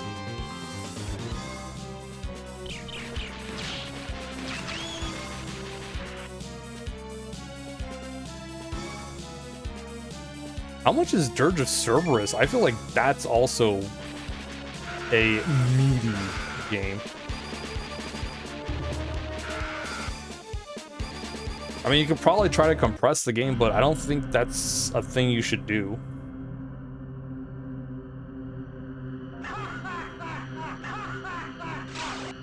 Yeah, see, he's laughing because he knows it's true. The Generalissimo here knows.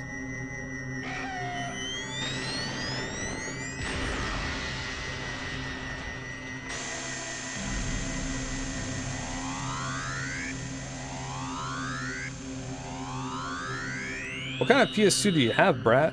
Do you have the slim or do you have the fat? The one with all the thickness. That's the one I have, which is why I can use an HDD for it.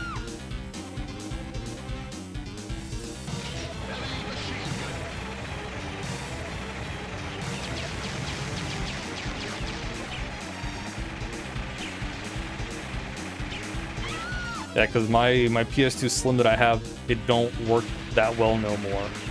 Surprisingly, the original one just is still good. They really skimp out on the materials in the newer versions, huh?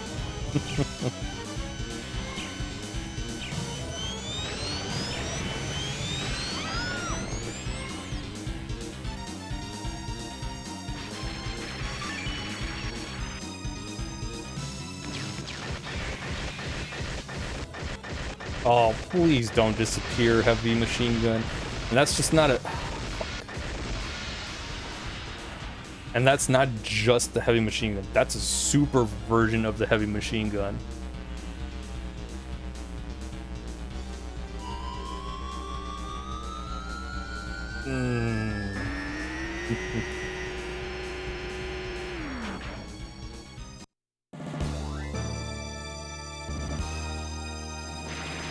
Yeah, I bet it's cold there, huh, Theo?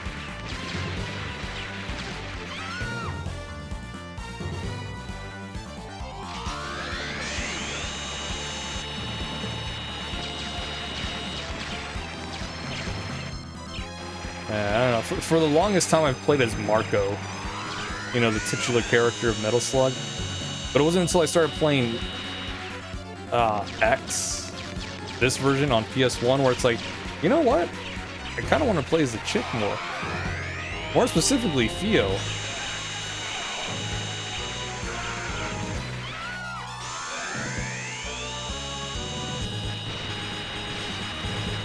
I don't know why. Back then. I know why now. Is she cute?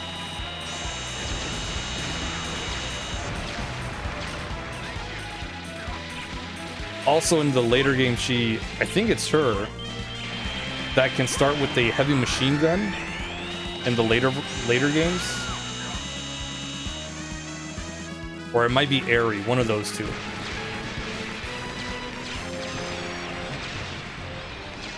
Because in the later games, they get like this extra ability. Oh my god, the joysticks, the arcade sticks, yeah. Very, very harder to play on there. It felt natural for fighting games, but on stuff like this, oof. I always had a hard time crouching. You move that stick a little more to the right, and you start moving like normally, and you get hit by something. I was like, well, that's another life.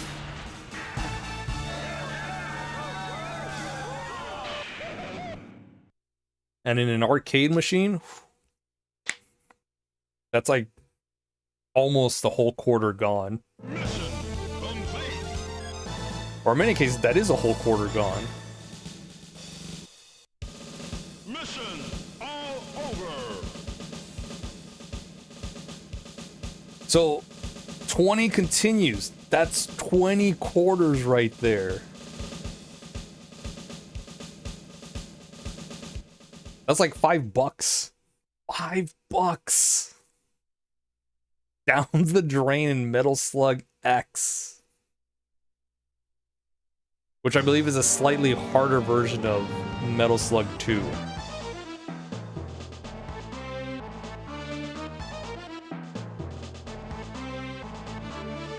The thing is accurate because they threw a lot more. I felt like they threw a lot more stuff at me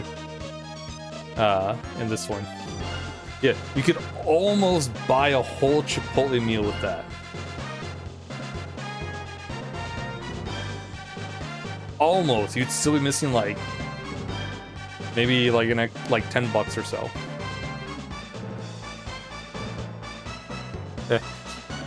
Hey Joe Rogan, you got any more of them quarters?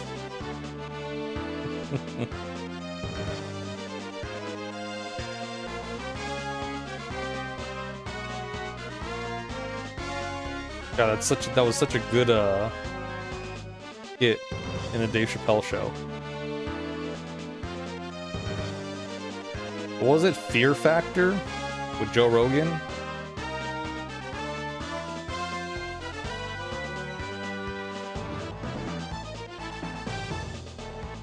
Good times, good times. I remember Fear Factor. Oh man, I am old.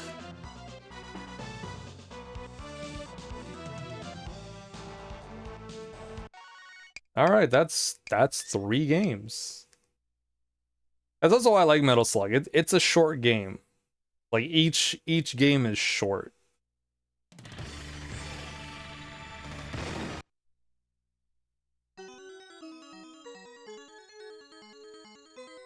Too many bugs on Fear Factor. Yeah, the bugs is always a big thing.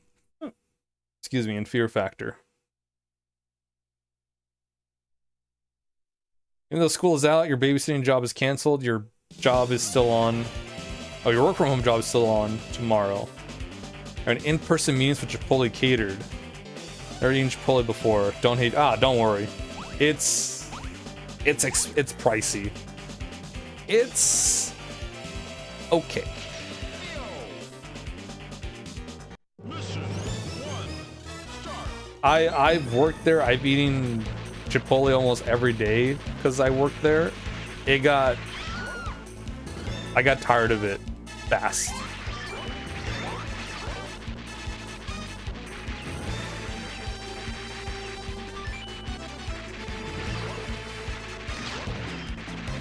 Yeah, let me know what you got. What they had you eat. So I can tell you if they went all out or if they went bare minimum. Don't worry, I will know. Most likely they will go bare minimum.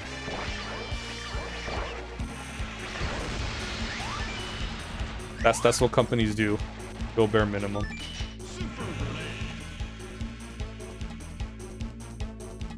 Subway. Every now and then I will crave Subway. I like Subway. Since that's something I don't eat on a regular basis, like Chipotle a couple years back. Whoa. Excuse me, Helen. I'm sorry, my bad. That's rude of me. Wow, it is my fault for just going in guns blazing. Here's Linda. Pardon me, Linda. Thank you. Excuse me. Appreciate you. Oh, Jenny. Look at you. Eating well. Glad to hear it. Hi, Barbie. Where's Ken? Okay. That's a tough topic. All right, understandable. Moving on. My bad.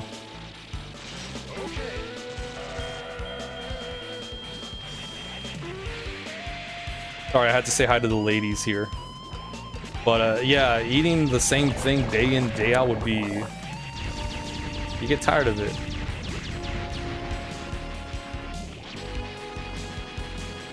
I'd have to come up with new things to eat at Chipotle. And I can only do so much.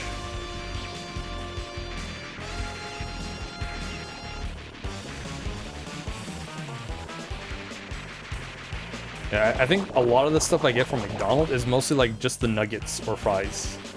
Or fries. Whoa, whoa, whoa, whoa, whoa. What was that, bubble beam?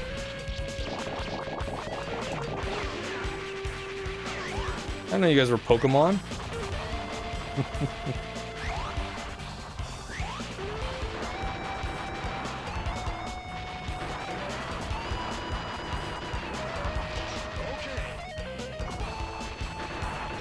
The sweet onion sauce that you crave the most. I usually just get either the breakfast, the egg and turkey breakfast, or like tuna. Yeah, I know it's not real tuna. I'll still eat it.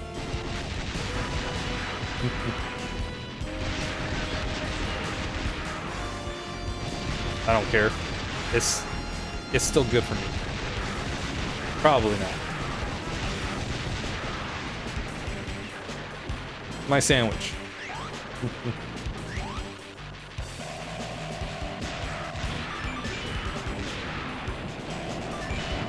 I'll deal. Ooh, lots of stuff. I wish you can switch weapons here. You can in the later ones.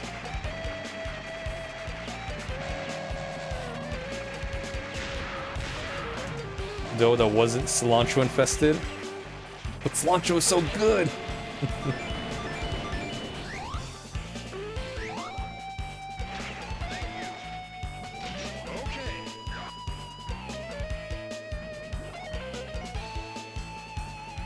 Yeah, for sauces I usually get mayo, honey mustard, and the chipotle.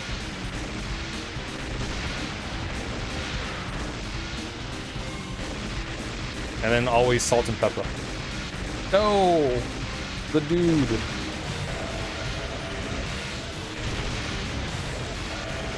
The soap cilantro gene.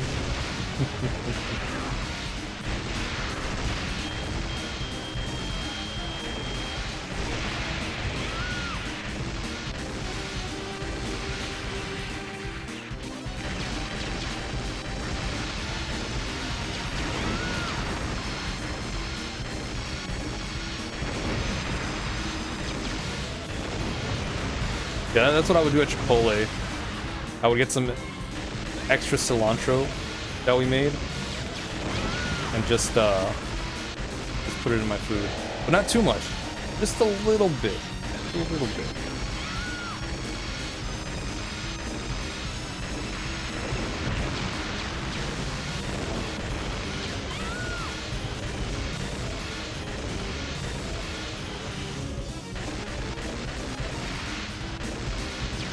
I remember playing this. I can't believe they weaponized the crab.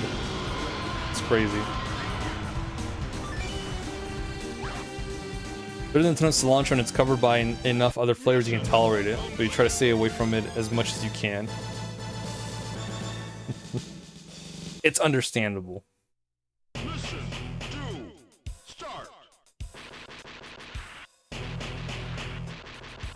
I know it's not the same. Oh, zombies, by the way. It's not the same, but that's how I feel when I eat cabbage. I gotta throw other stuff on top of it, or else I cannot, you know, consume it. Yeah.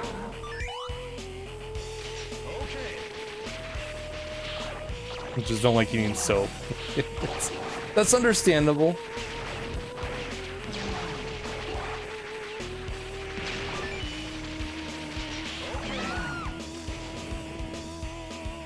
I don't like eating what is essentially flavorless broccoli. Like, oh, I want broccoli. We have broccoli at home. No, it is not broccoli at home. Don't you insult broccoli like that.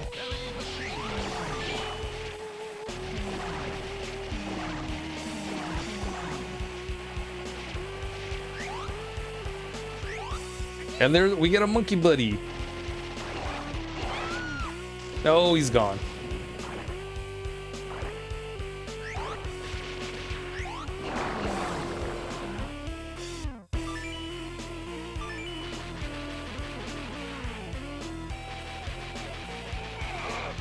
I don't like cabbage.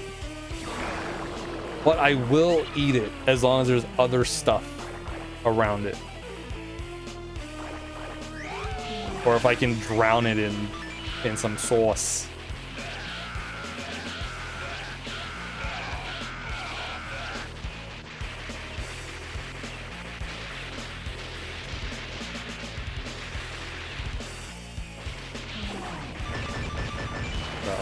I know. Put it on the list of stuff that Win doesn't like. Okay, that has an asterisk next to it. All right. Will only consume if paired with other food or sauce. All right.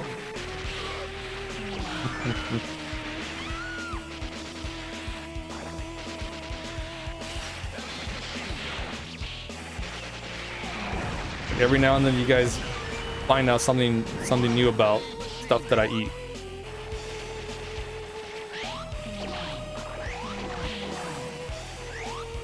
Corned beef and cabbage. Lately, the corned beef has not been up to my taste.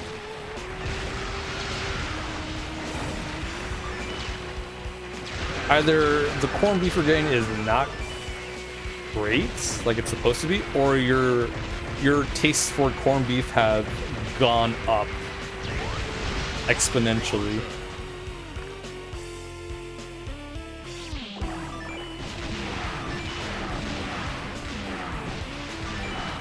It's probably the first thing.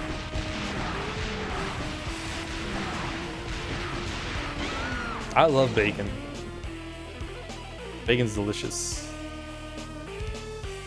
Yeah. Maybe not right now, as a zombie. Such an interesting thing here. Mummies in the second one, zombies in the third one. But it's cool because you can just bleh. Kind of gross, but you know, you can do that.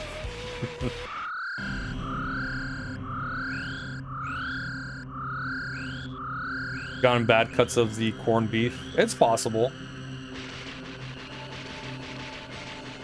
I've had stuff where I've had food where it's like, tastes a little different than usual. Maybe it's just I got the bad part of it. Oh boy.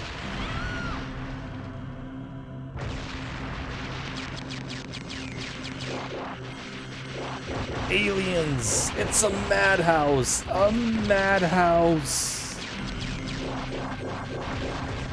Oh boy. It's like the Dark Souls of Metal Slug.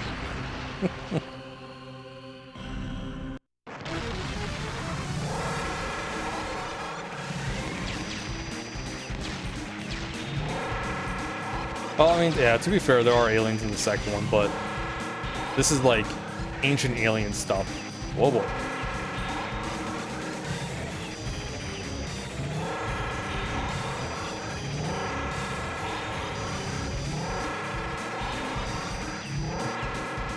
I am not gonna die to freaking... Oh, well. I retract that statement. I will die to pillars.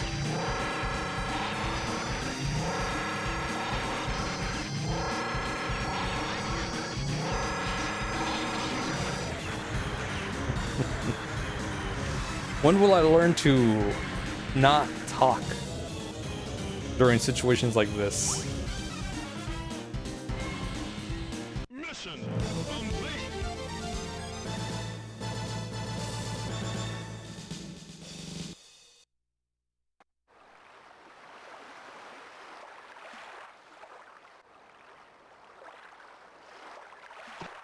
You just jinx yourself when you always do. Start.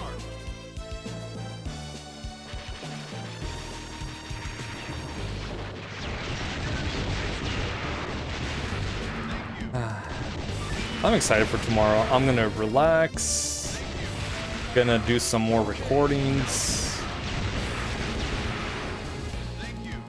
Either Sly 2 I'll keep doing, or maybe I'll start the Castlevania ones. Or Zod. Excuse me. The DS one, since he doesn't have a...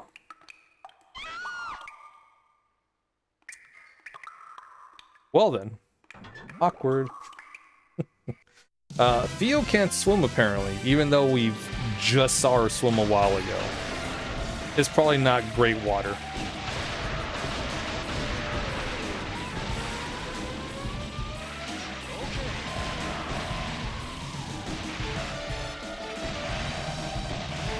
Yeah, re-recording Sly 2 has been kind of fun. I got to fight Dimitri again, and I finished the second episode as well. So now I'm on episode 3. I've been kind of blowing through those. About an hour each episode. How many follows do we need? That's a good question. I don't know what the requirements for affiliate are. So I'm pretty sure they've changed the requirements.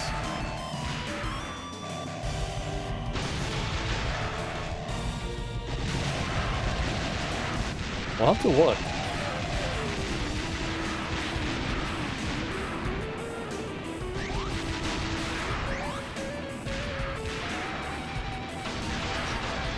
I think you can buy affiliate status as well. But we're not too, like, concerned about that.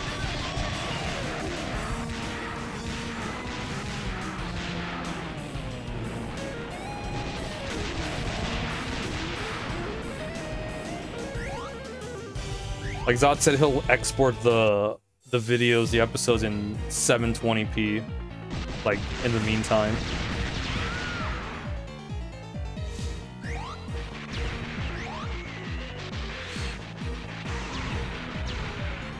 I gotta ask him what the next episode is. I think it's the Zelda one. But I don't remember.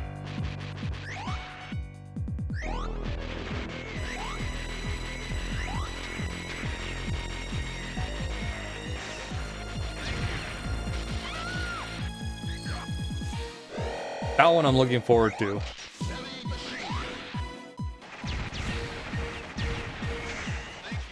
Yeah, because Zod wanted to do this, so it was like, you know, kind of like waking up in the mornings on Saturday and watching a bunch of cartoons. And I was like, you know what? I remember that. I miss that. So now it's that, but, you know, with retro video games.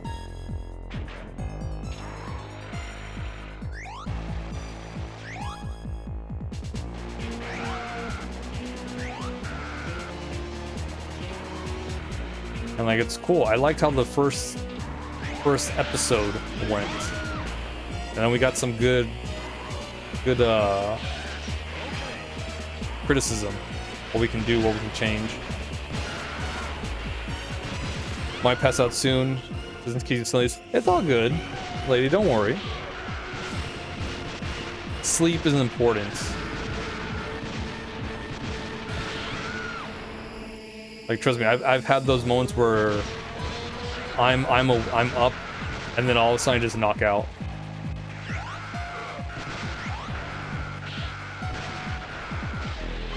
Like, eyelids heavy, head nodding, and then plop.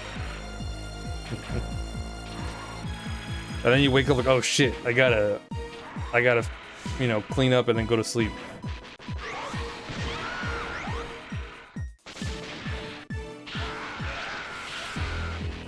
Yeah, I remember waking up in the mornings, turning on channel 5, Kids WB, and just watch whatever's on. Yu-Gi-Oh, Pokemon, Batman, Superman. I want to say Static Shock eventually got to Kids WB, but I don't think so. I think that might have just been Cartoon Network only.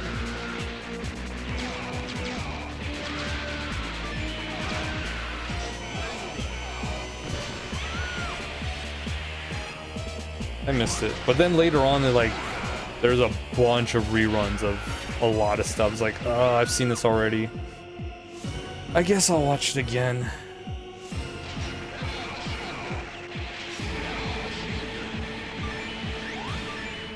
Like, you can only have so much until they start throwing out new shows. And I'm like, all right, yeah, it's back. The magic's back, baby.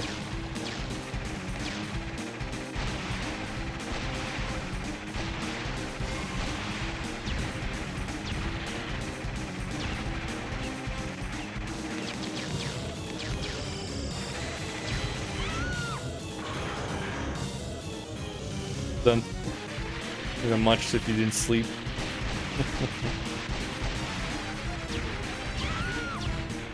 Only there was a way to get 8 hours of sleep with just a quick pill.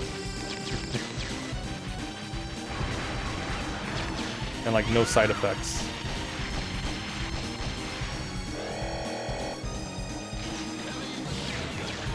CD with bands covering Saturday morning cartoon themes. Nice. Oh, I want that heavy machine gun.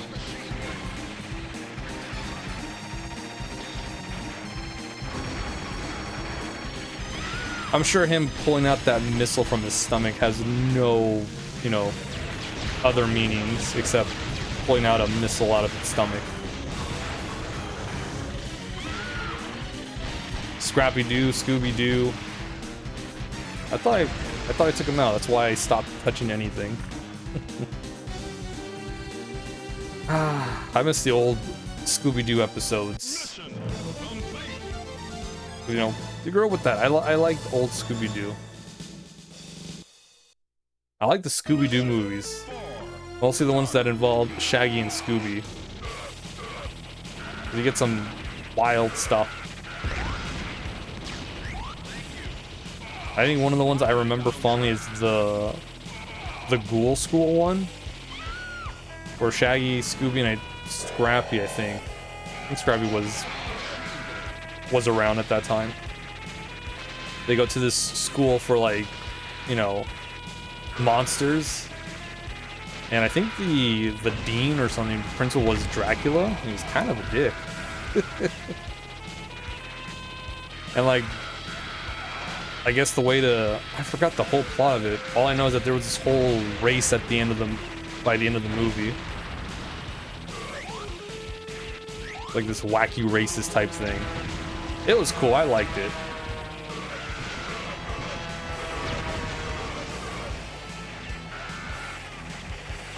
And then the old Scooby-Doo episodes. There was one where they hide from this, like, astronaut-looking monster, and they hide inside. Like, quick, Scoob, hide this key. And he throws it outside. Like, oh, cool, we're safe. And the monster's in the next door, and he leaves. Like, oh, we can't. Scoob, the door is locked. Where's the key? We gotta go get it.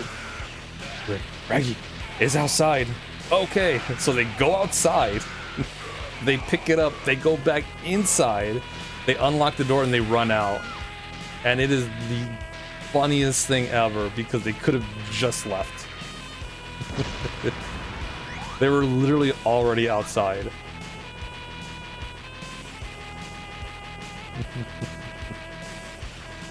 Oh man, I like stuff like that.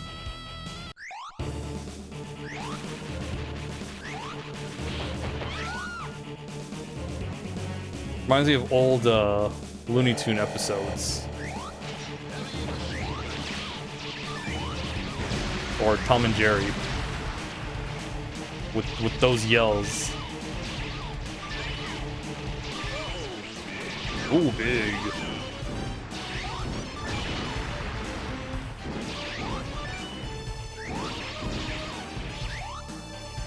Like, so far Scooby-Doo has been like, I can watch practically any iteration and I'm cool with it. Sure, there are some I prefer more, but, you know, I'm not too picky with the Scooby-Doo.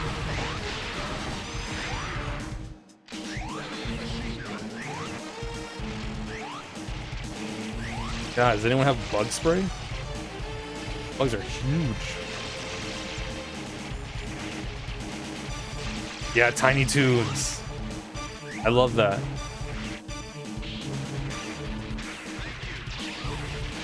That was such a good concept. You know, Looney Tunes, but like next generation, and you still have the greats there just teaching them.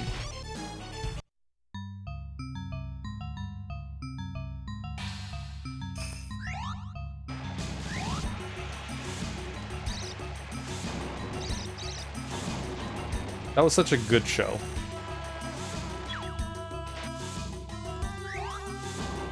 You got the new blood, and then you got the old guys. I shouldn't say it like that, the old guys. You got the new school and the old school. New school learning from old school.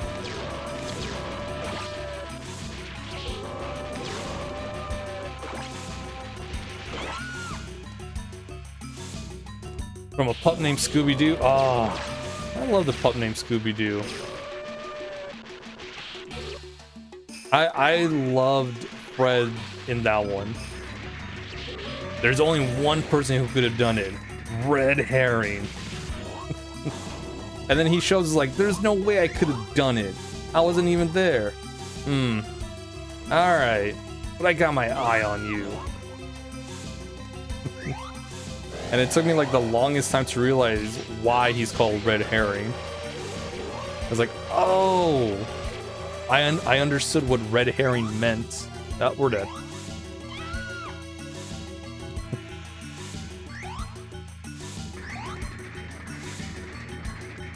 Yeah, it was adorable. It was very clever too. I like the little... Look, the big thing with Red Herring. I loved it. And then like the one time it actually was Red Herring, Fred's like, nah, it can't be him. No way. Like, Fred, no, it was Red Herring. Like, damn it. Like, I knew it. I should have stuck with it.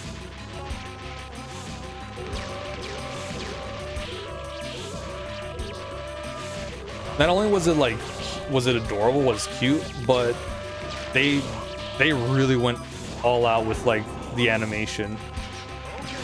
The giant eyes popping out of their sockets, the mouths, everything.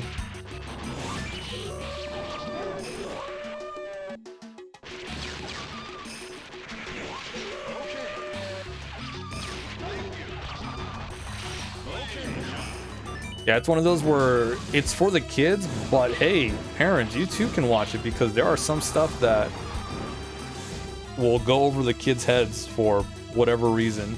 Either it's like a smart joke or a naughty joke. But it's usually like a smart joke. Or something clever. We need more shows like that. Shows that are like I always forget about the peeps. Like for kids, but also adults can watch it because, you know, they will eventually watch it with their kids.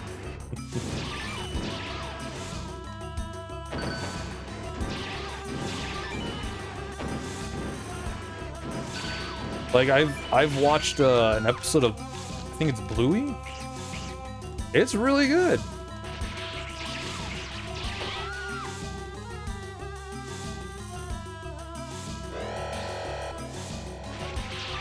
Like, wow, this is super good, super wholesome, and it is definitely something for like kids to learn, but also, you know, for the parents to watch. And then also dogs.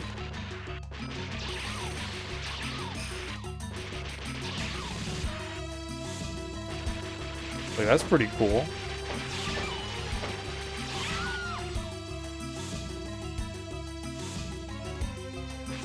Don't talk to me about Animaniacs. Hulu killed Animaniacs.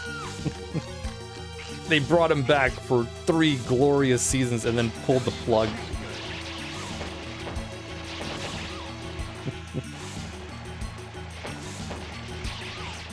The countries of the world. That's how I learned about a lot of stuff. Countries of the world, the cities of the states.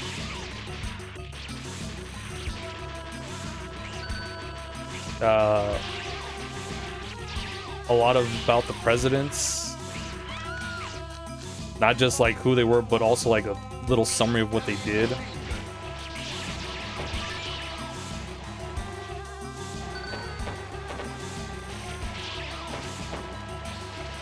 Like it always surprises me to like no end that Yakko, the guy who voices Yakko, did that whole song on the first go.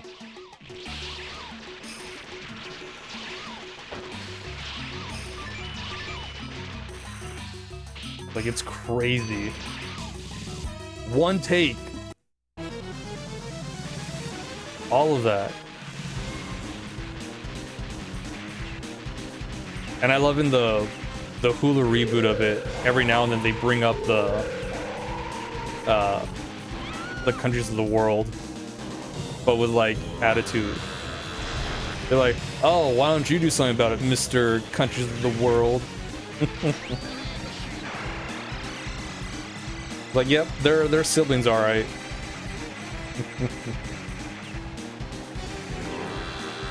That's such a sibling thing to say.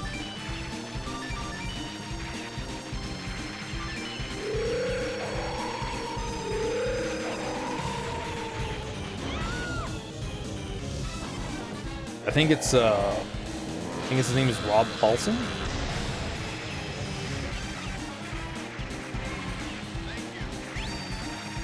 If I remember correctly, he has a podcast. I think Talking Tunes. I have not heard it in a while. I think I should go back to it.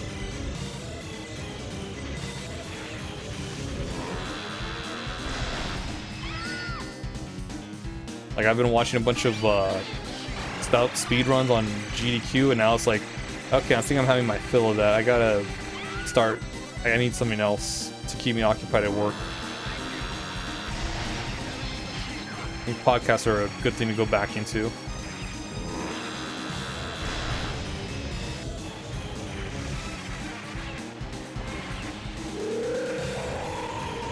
Yeah, Talking Tunes is such a good podcast because it's Rob Paulson and then he brings in like a guest.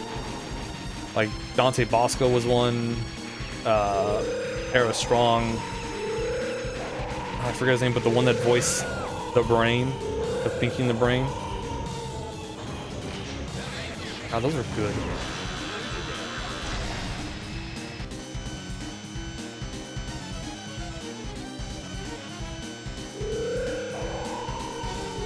And it's nice because they talk about, like, you know, their work, things they've done in the past, funny stories, maybe any new projects at the time. They'll do some, you know, they'll read some lines. It's nice.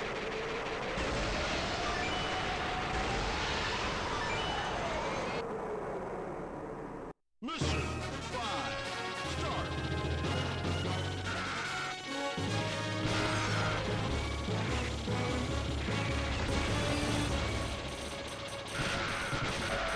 Like super wholesome too. Like every like episode ends like on a note of positivity. Same thing. I love it.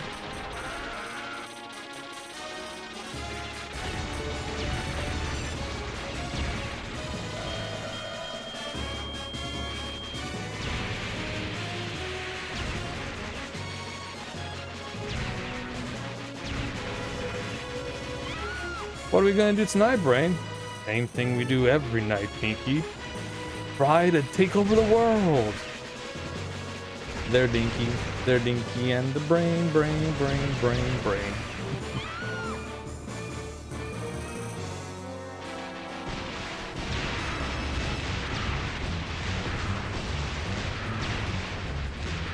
Yeah, I feel like Animaniacs helped out with a lot of how I grew up to be.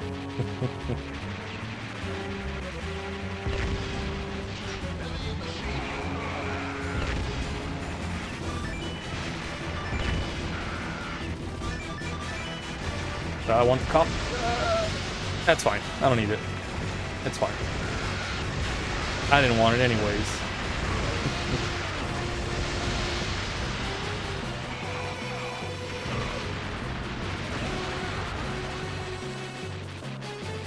I loved a lot of the jokes in Animaniacs. We need to find fingerprints. Found him. No. Fingerprints. I'm not doing that.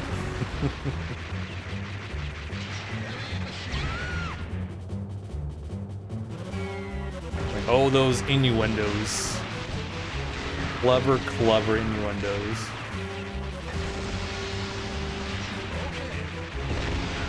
Freakazoid was another good one. Oh, I love Freakazoid.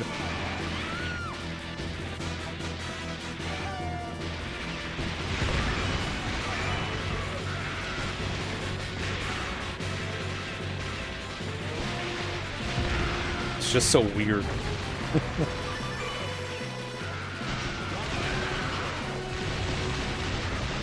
Love the conversation he has with the chief of police. Like, why aren't you married? Or, no, not married. Something about the, was it because why he's not married? I don't remember. It's something about him liking meats, and he's eating like a sandwich. He's like, but you can have both. You can? Like, yeah, man, you can have a wife and meats.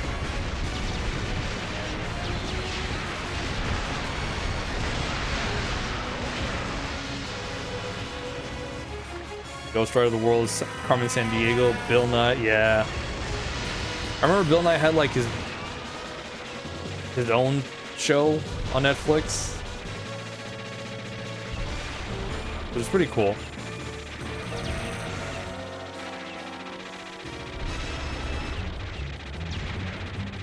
I like Bill Nye. When they pull up that, you know, the TV set at an elementary, oh, and they put on Bill Nye, you know it's gonna be a good day.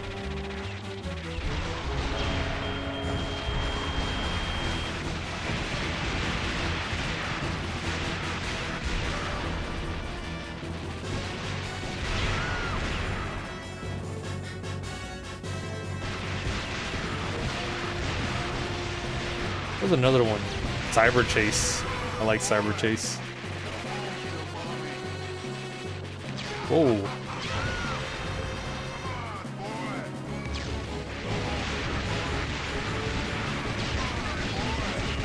Okay, we're good. We got the auto aim. Damn it.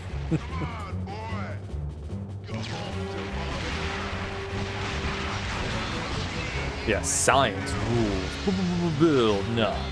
Science guy.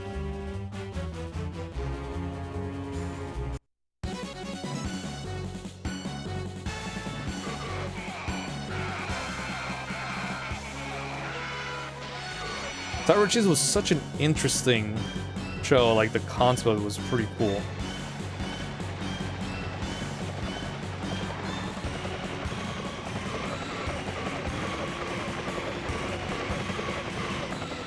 Like not only that, but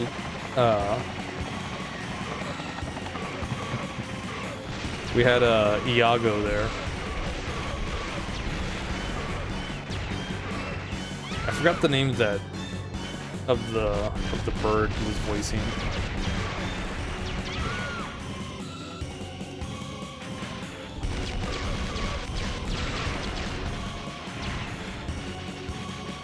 Everyone's like, oh, that's Iago. That's Iago. He's the bird. He's the parrot. Yeah, rip Gilbert Gottfried. Yeah, I think after that, like I've noticed, like whenever it comes to like voicing a bird, they have Gilbert Gottfried like there, and like I'm not complaining about it. It's kind of a cool thing. That's like his niche.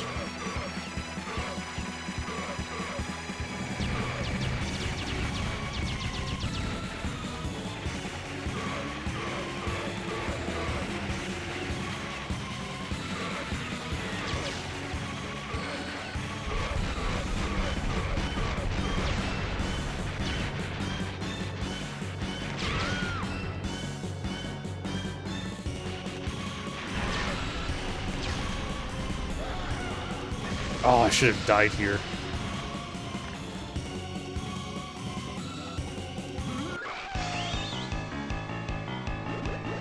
Yeah, because Fio gets kidnapped and I have to play as Marco, which isn't a bad thing, but I wanted to keep playing as Fio.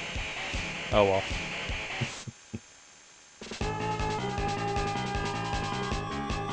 Yeah, you can always like... You can always listen to which character he is. Or look for the bird. Odds are he's voicing a bird. Oh, is there a bird in this movie? In this animated movie? I'm pretty sure 50-50 that Gilbert Gottfried is voicing it. Or a bird.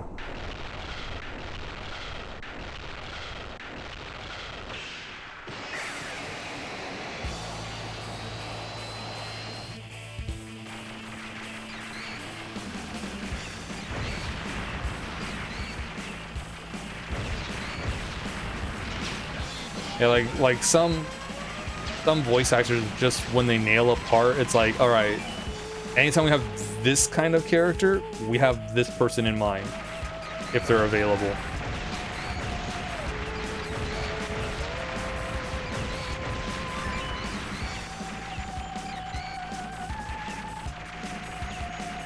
Like, I believe Saul Goodman is one.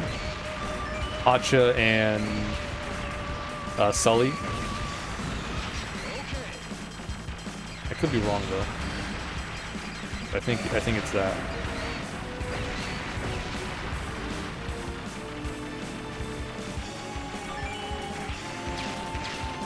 Because sometimes there's actors that sound just like the other, like the person that voiced them originally.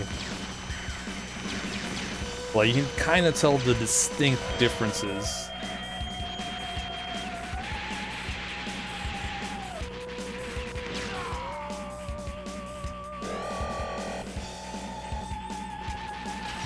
I could switch to Airy.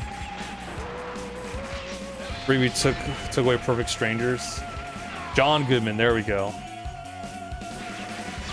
Yeah, see, I'm probably confusing the character's name with Goodman.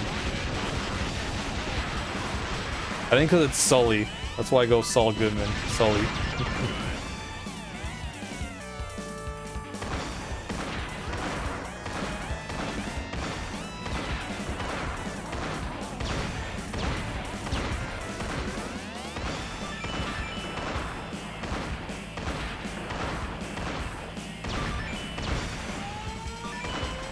Man, I kind of want to rewatch some old Disney films. Atlantis is one of them. I want to rewatch Atlantis again. Such a good movie.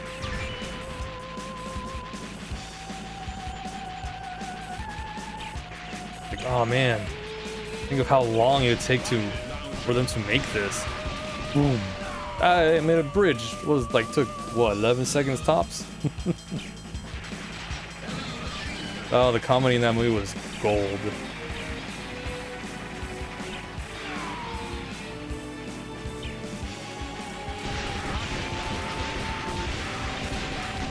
Treasure Planet is also a good one.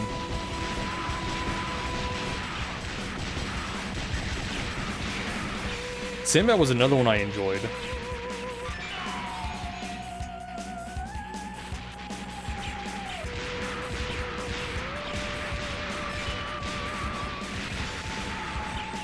Yeah, we did get a second Atlantis movie and I think we got a TV show as well. But it just didn't feel the same.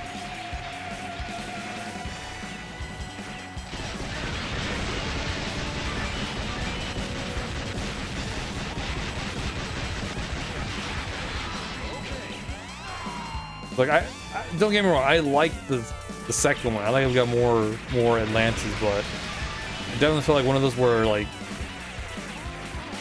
it captured lightning. And it's like, well, what do we do after Atlantis, right? Mystical creatures, which was, you know, all right.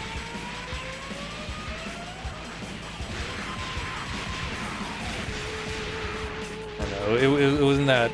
I believe that one was straight to DVD. God, the straight to DVD movies. Some were like good, some were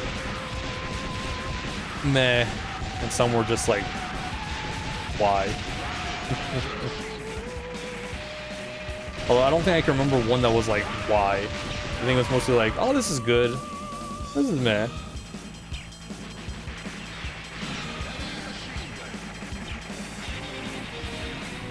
Cinderella 3 was really good.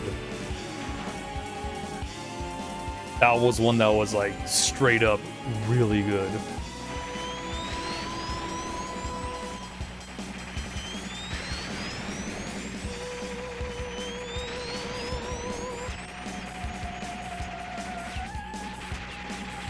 Yeah, I like 3. You know me, I like time travel shenanigans. That's me. I have a soft spot for those.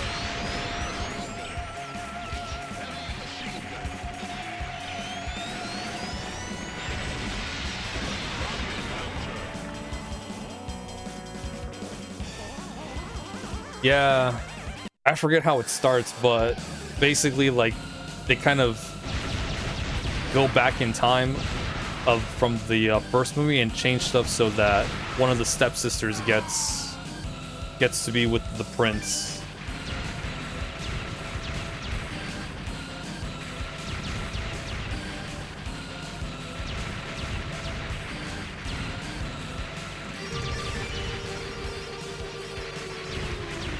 But like throughout, like one of the stepsisters gets like falls for someone,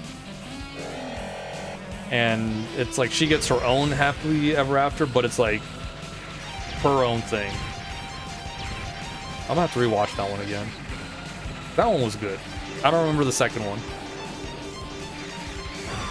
Yeah, one of the stepsisters has a redemption arc. I don't remember about the other one. I just know one of them does. I gotta rewatch it again. It's been so long since I've seen it. And I only remember about 3. I forget there's a second movie, but I only remember it because there's a third one.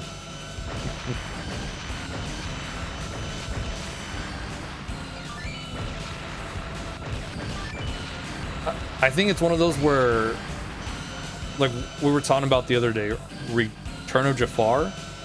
Return of Jafar had some good points, but it was like meh. But then Prince of Thieves knocked it out of the park.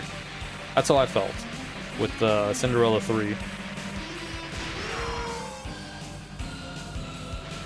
Second one was meh. I don't remember much of the second one. I just know it exists because we have a third Cinderella movie.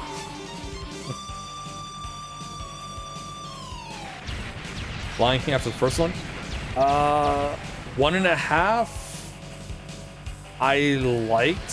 It's definitely one we could have, had or not. But, it was like Timon and Pumbaa. You like Timon and Pumbaa? It's a lot of Timon and Pumbaa. It was funny. I enjoyed it, but it was one where, like, we could have either or. The second one, Simba's Pride. I don't know. Simba felt... I felt off with Simba that whole second movie. I was like, this doesn't sound like Simba, especially all the stuff he goes through in the first movie. But I did like, what was the guy's name? Kovu? Yeah, I think Kovu. I forgot what Simba's daughter was called. But I liked Kovu. Despite being Scar's kid, I think that's what it was. He was a good kid. And he just wanted to yeah, Kovu and Kiara. Yeah, he just wanted to be with Kiara. And then he tries so hard to, like, be in the good graces of Simba, but Simba's just a dick.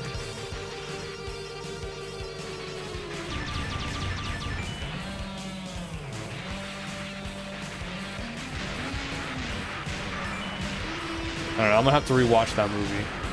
I like the second one, but I don't know, Simba, I had a lot of like, this isn't Simba. Simba is like, this is some other dude. But it's like, you know what? I guess being the leader is stressful. I'm gonna give him the, the stress is getting to him.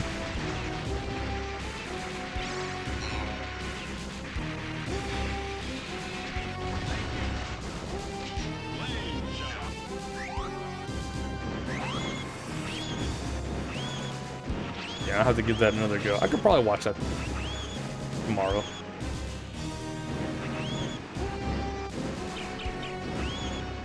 That would definitely be a good change of pace.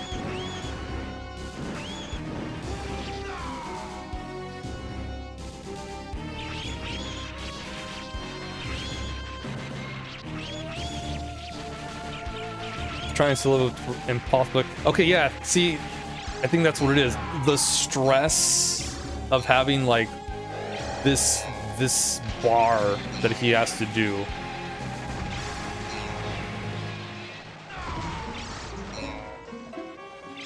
Yeah, I'll have to watch it again. Like I said, I think it's like chalk it up to stress.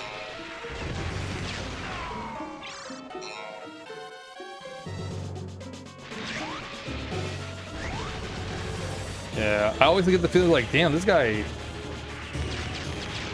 like must be stressing. It doesn't help either that all the stuff he was concerned about ended up being true. It's like, see, I told you.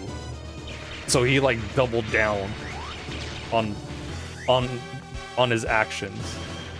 And Kovu, if I remember correctly, Kovu unfortunately was like, you know, there's nothing he could do.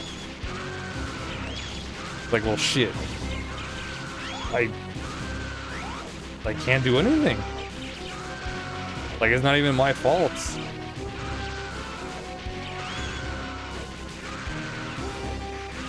I gotta rewatch it.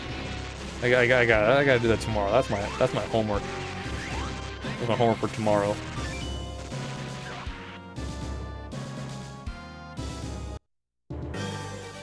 Yeah, because by the end he's like, you know, he's cool, he's mellowed out. I think he's like, I'm sorry for like, you know, for, you know, acting like this. Yeah, Kobo was just in a bad spot. Yeah. That's what it was. Kobo was just put in between a rock and a hard place.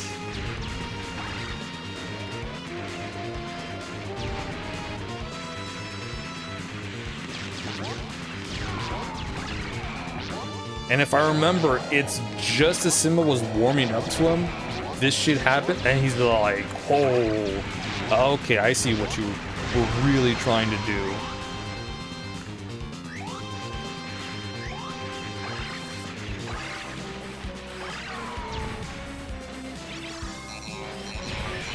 Yeah. That's what I remember. A lot of it is like, poor Kovu, man, he is just in between literally a rock and a hard place between, well, not literally, figuratively, between his mom and Simba.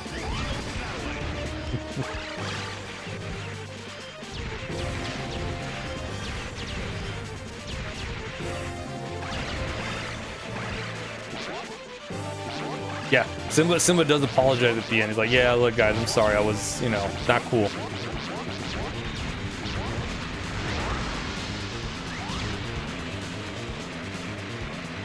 Like it wasn't cool of me to act the way I did. Kovu, you were, you know, you're all right. You're all right by me.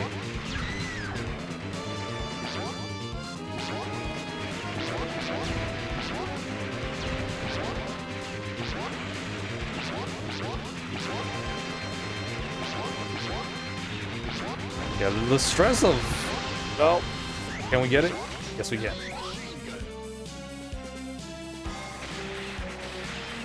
Yeah, I think for the most part he was trying to do stuff like his dad would, and that was like a big no-no.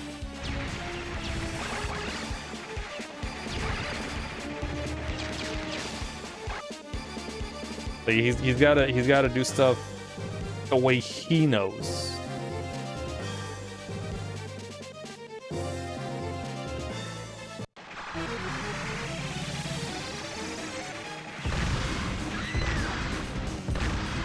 Either way, I'm gonna rewatch it. I need to watch it again. Lion King 2 was really good.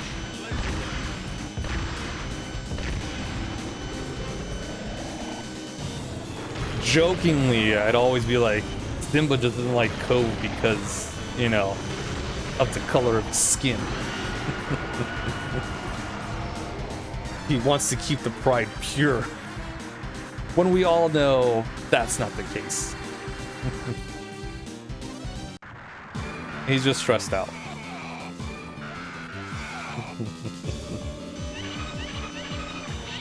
Oh, man.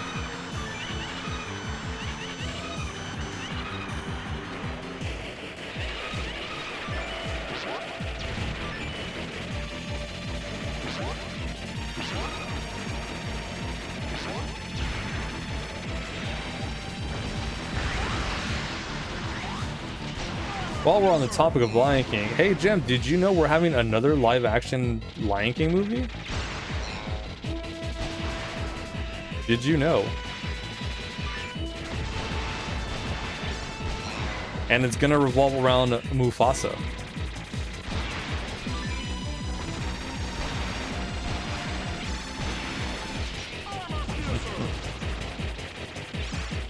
I don't know why, man. All these live-action movies.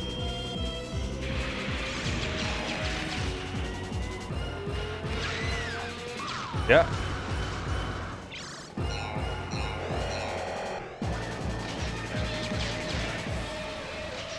Think maybe this year? Yeah.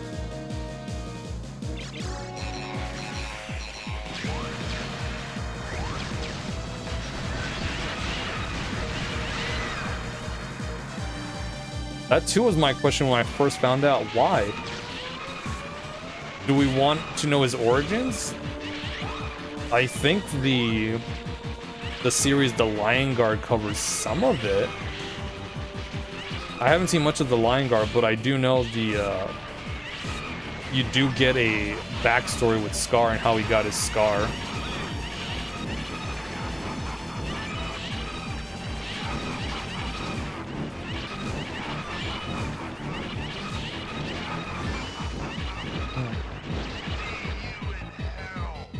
An army of Fios just coming after me. That's a dream, but not like this. That's a nightmare.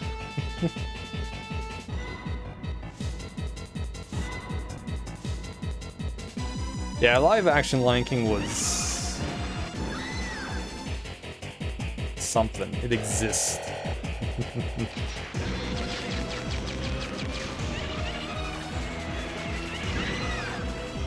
I don't know. I don't know why Disney keeps doing the live action stuff. I wouldn't mind it if it was something original, but I think they're kind of running out on stuff like that.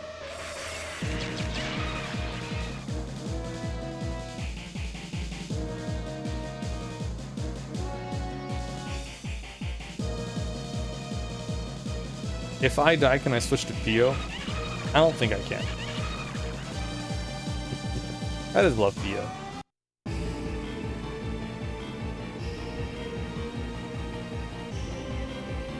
Nope, I can't. That's fine.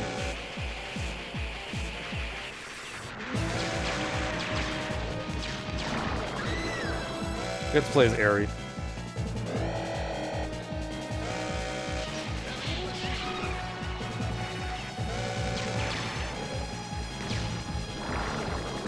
Excuse me.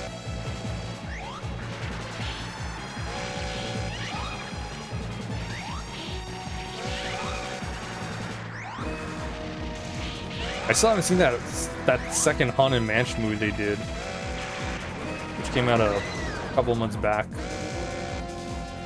I wonder if it's on Disney Plus now.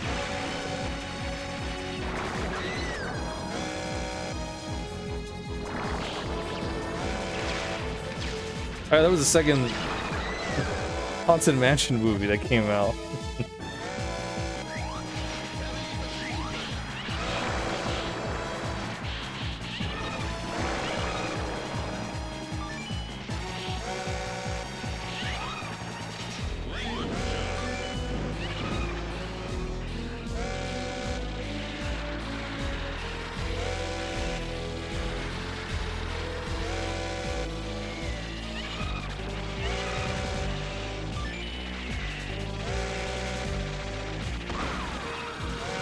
I don't know, live action movies are...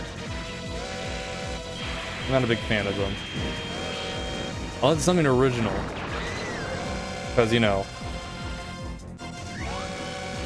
You're doing your own thing. There's no possible way you can mess it up. But, life, finds a way.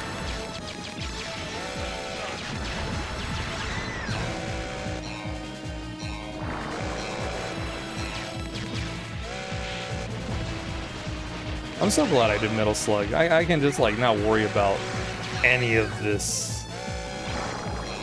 We have infinite continues. This really is such a chill, you know, no need to focus on anything. We don't even worry about deaths. It's cool. It's fine.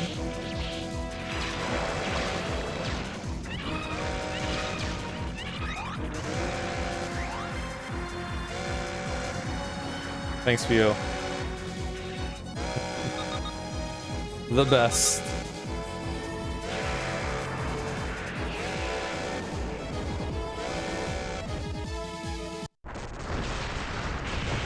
This is also why I love Metal Slug. There is no way she should have survived. But I guess we're pretty close to the Earth's atmosphere, you know, it's fine. Or whatever sort of logic I want to throw in a video game.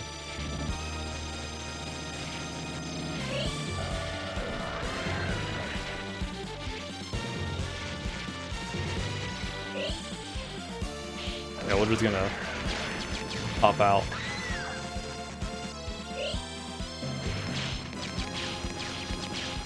I mean, it's not even, we didn't have the option to hop out.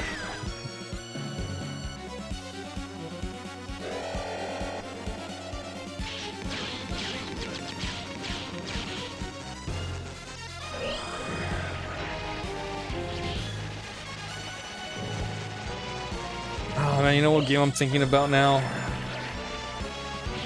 The Simpsons arcade game.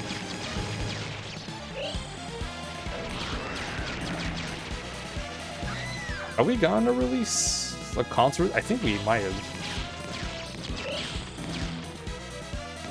I don't know.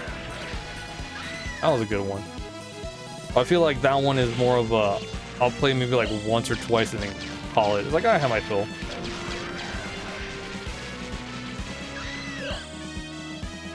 Not gonna lie, that's how I felt when I was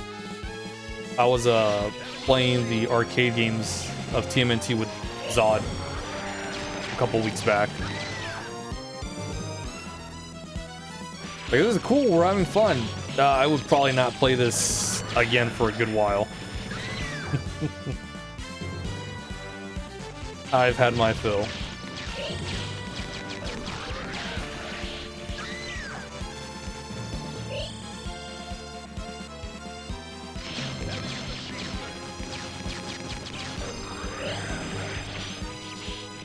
And it's funny because Metal Slug is something I would totally play whenever I feel like playing it. Anytime I get a chance.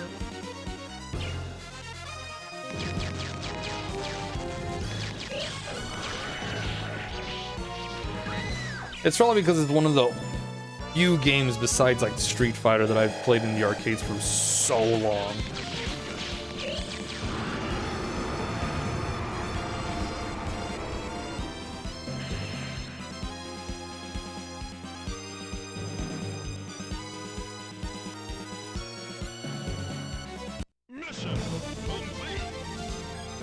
Yeah, like I said, I have like 3 copies of this game. I never get sick and tired of playing them. Like 40? 44! That was close.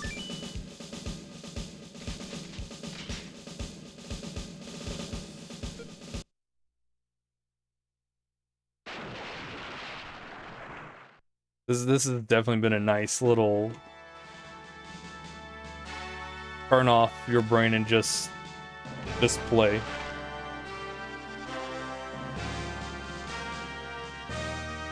But four Metal Slug games, pretty not bad in like 3 hours. If anyone's on right now, I can send y'all over there.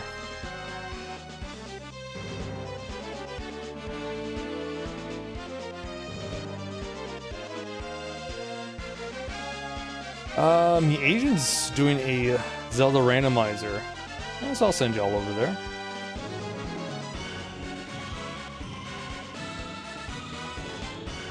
But I will let the credits finish going. You know, we'll finish completing this game and then we'll send you over. But this is fun. I might do this next time I have like I feel like just turning off my brain. Let the body do its thing, and I'll just hang out, chill with you guys. It's nice not having to focus on gameplay a lot. We can just chill. We can talk about stuff. We can complain. We can bitch and moan and whine about anything, and it's all cool because, you know, we can.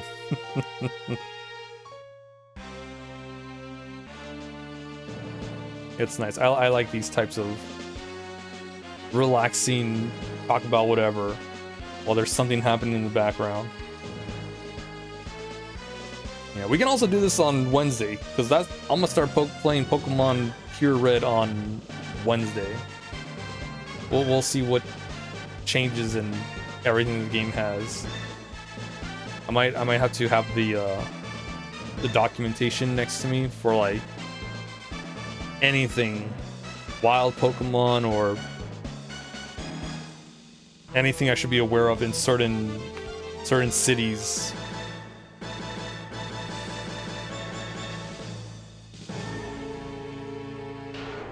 Gonna do the same with maybe I'll do another Pokemon game like right after. Maybe I'll do Pokemon Crystal Legacy, because I've been wanting to do that one also when I read up about it.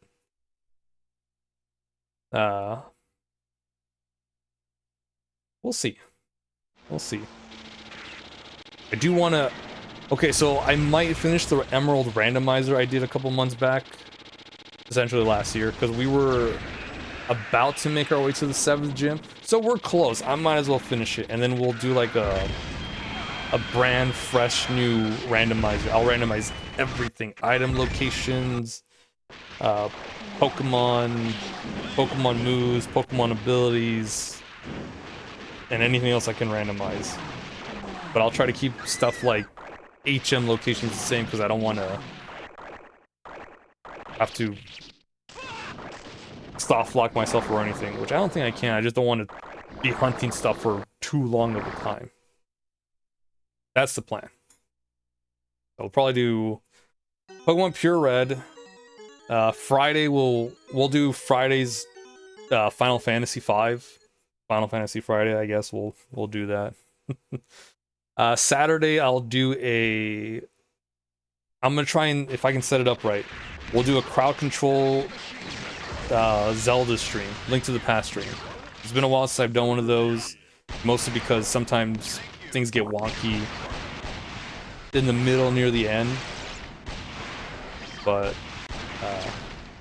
we'll try. I'm gonna see if I can set it up with the FX Pro like last time, or if that's an issue, maybe I'll just do it on my laptop, like with BizHawk. Maybe it'll be less problematic. I don't know. I'll figure it out. I'm gonna work on it on Thursday, maybe tomorrow also. I'll look into that. And then Sunday we'll be back with more Bravely Defaults. Gonna do some grinding, and then we're gonna go finally do stuff to purify the water crystal. And then next Saturday we'll be back at Xenogears. I promise we'll get coming back to Xenogears. I missed that game. It's been a while. I need to get back to it. I finished Legend of Dragoon. I'm gonna finish Xenogears. I missed out on that as well. So I'll send you all to meet Asian, doing a Link to the Past randomizer. Appreciate you guys hanging out. I will see you guys Wednesday for the start of Pokemon Pure Red. It's going to be cool. It's going to be fun. I've been wanting to do something with Gen 1 for a while, and this is a good chance. Alright guys, have a good rest of your night or day, and I'll catch you next time. Take it easy.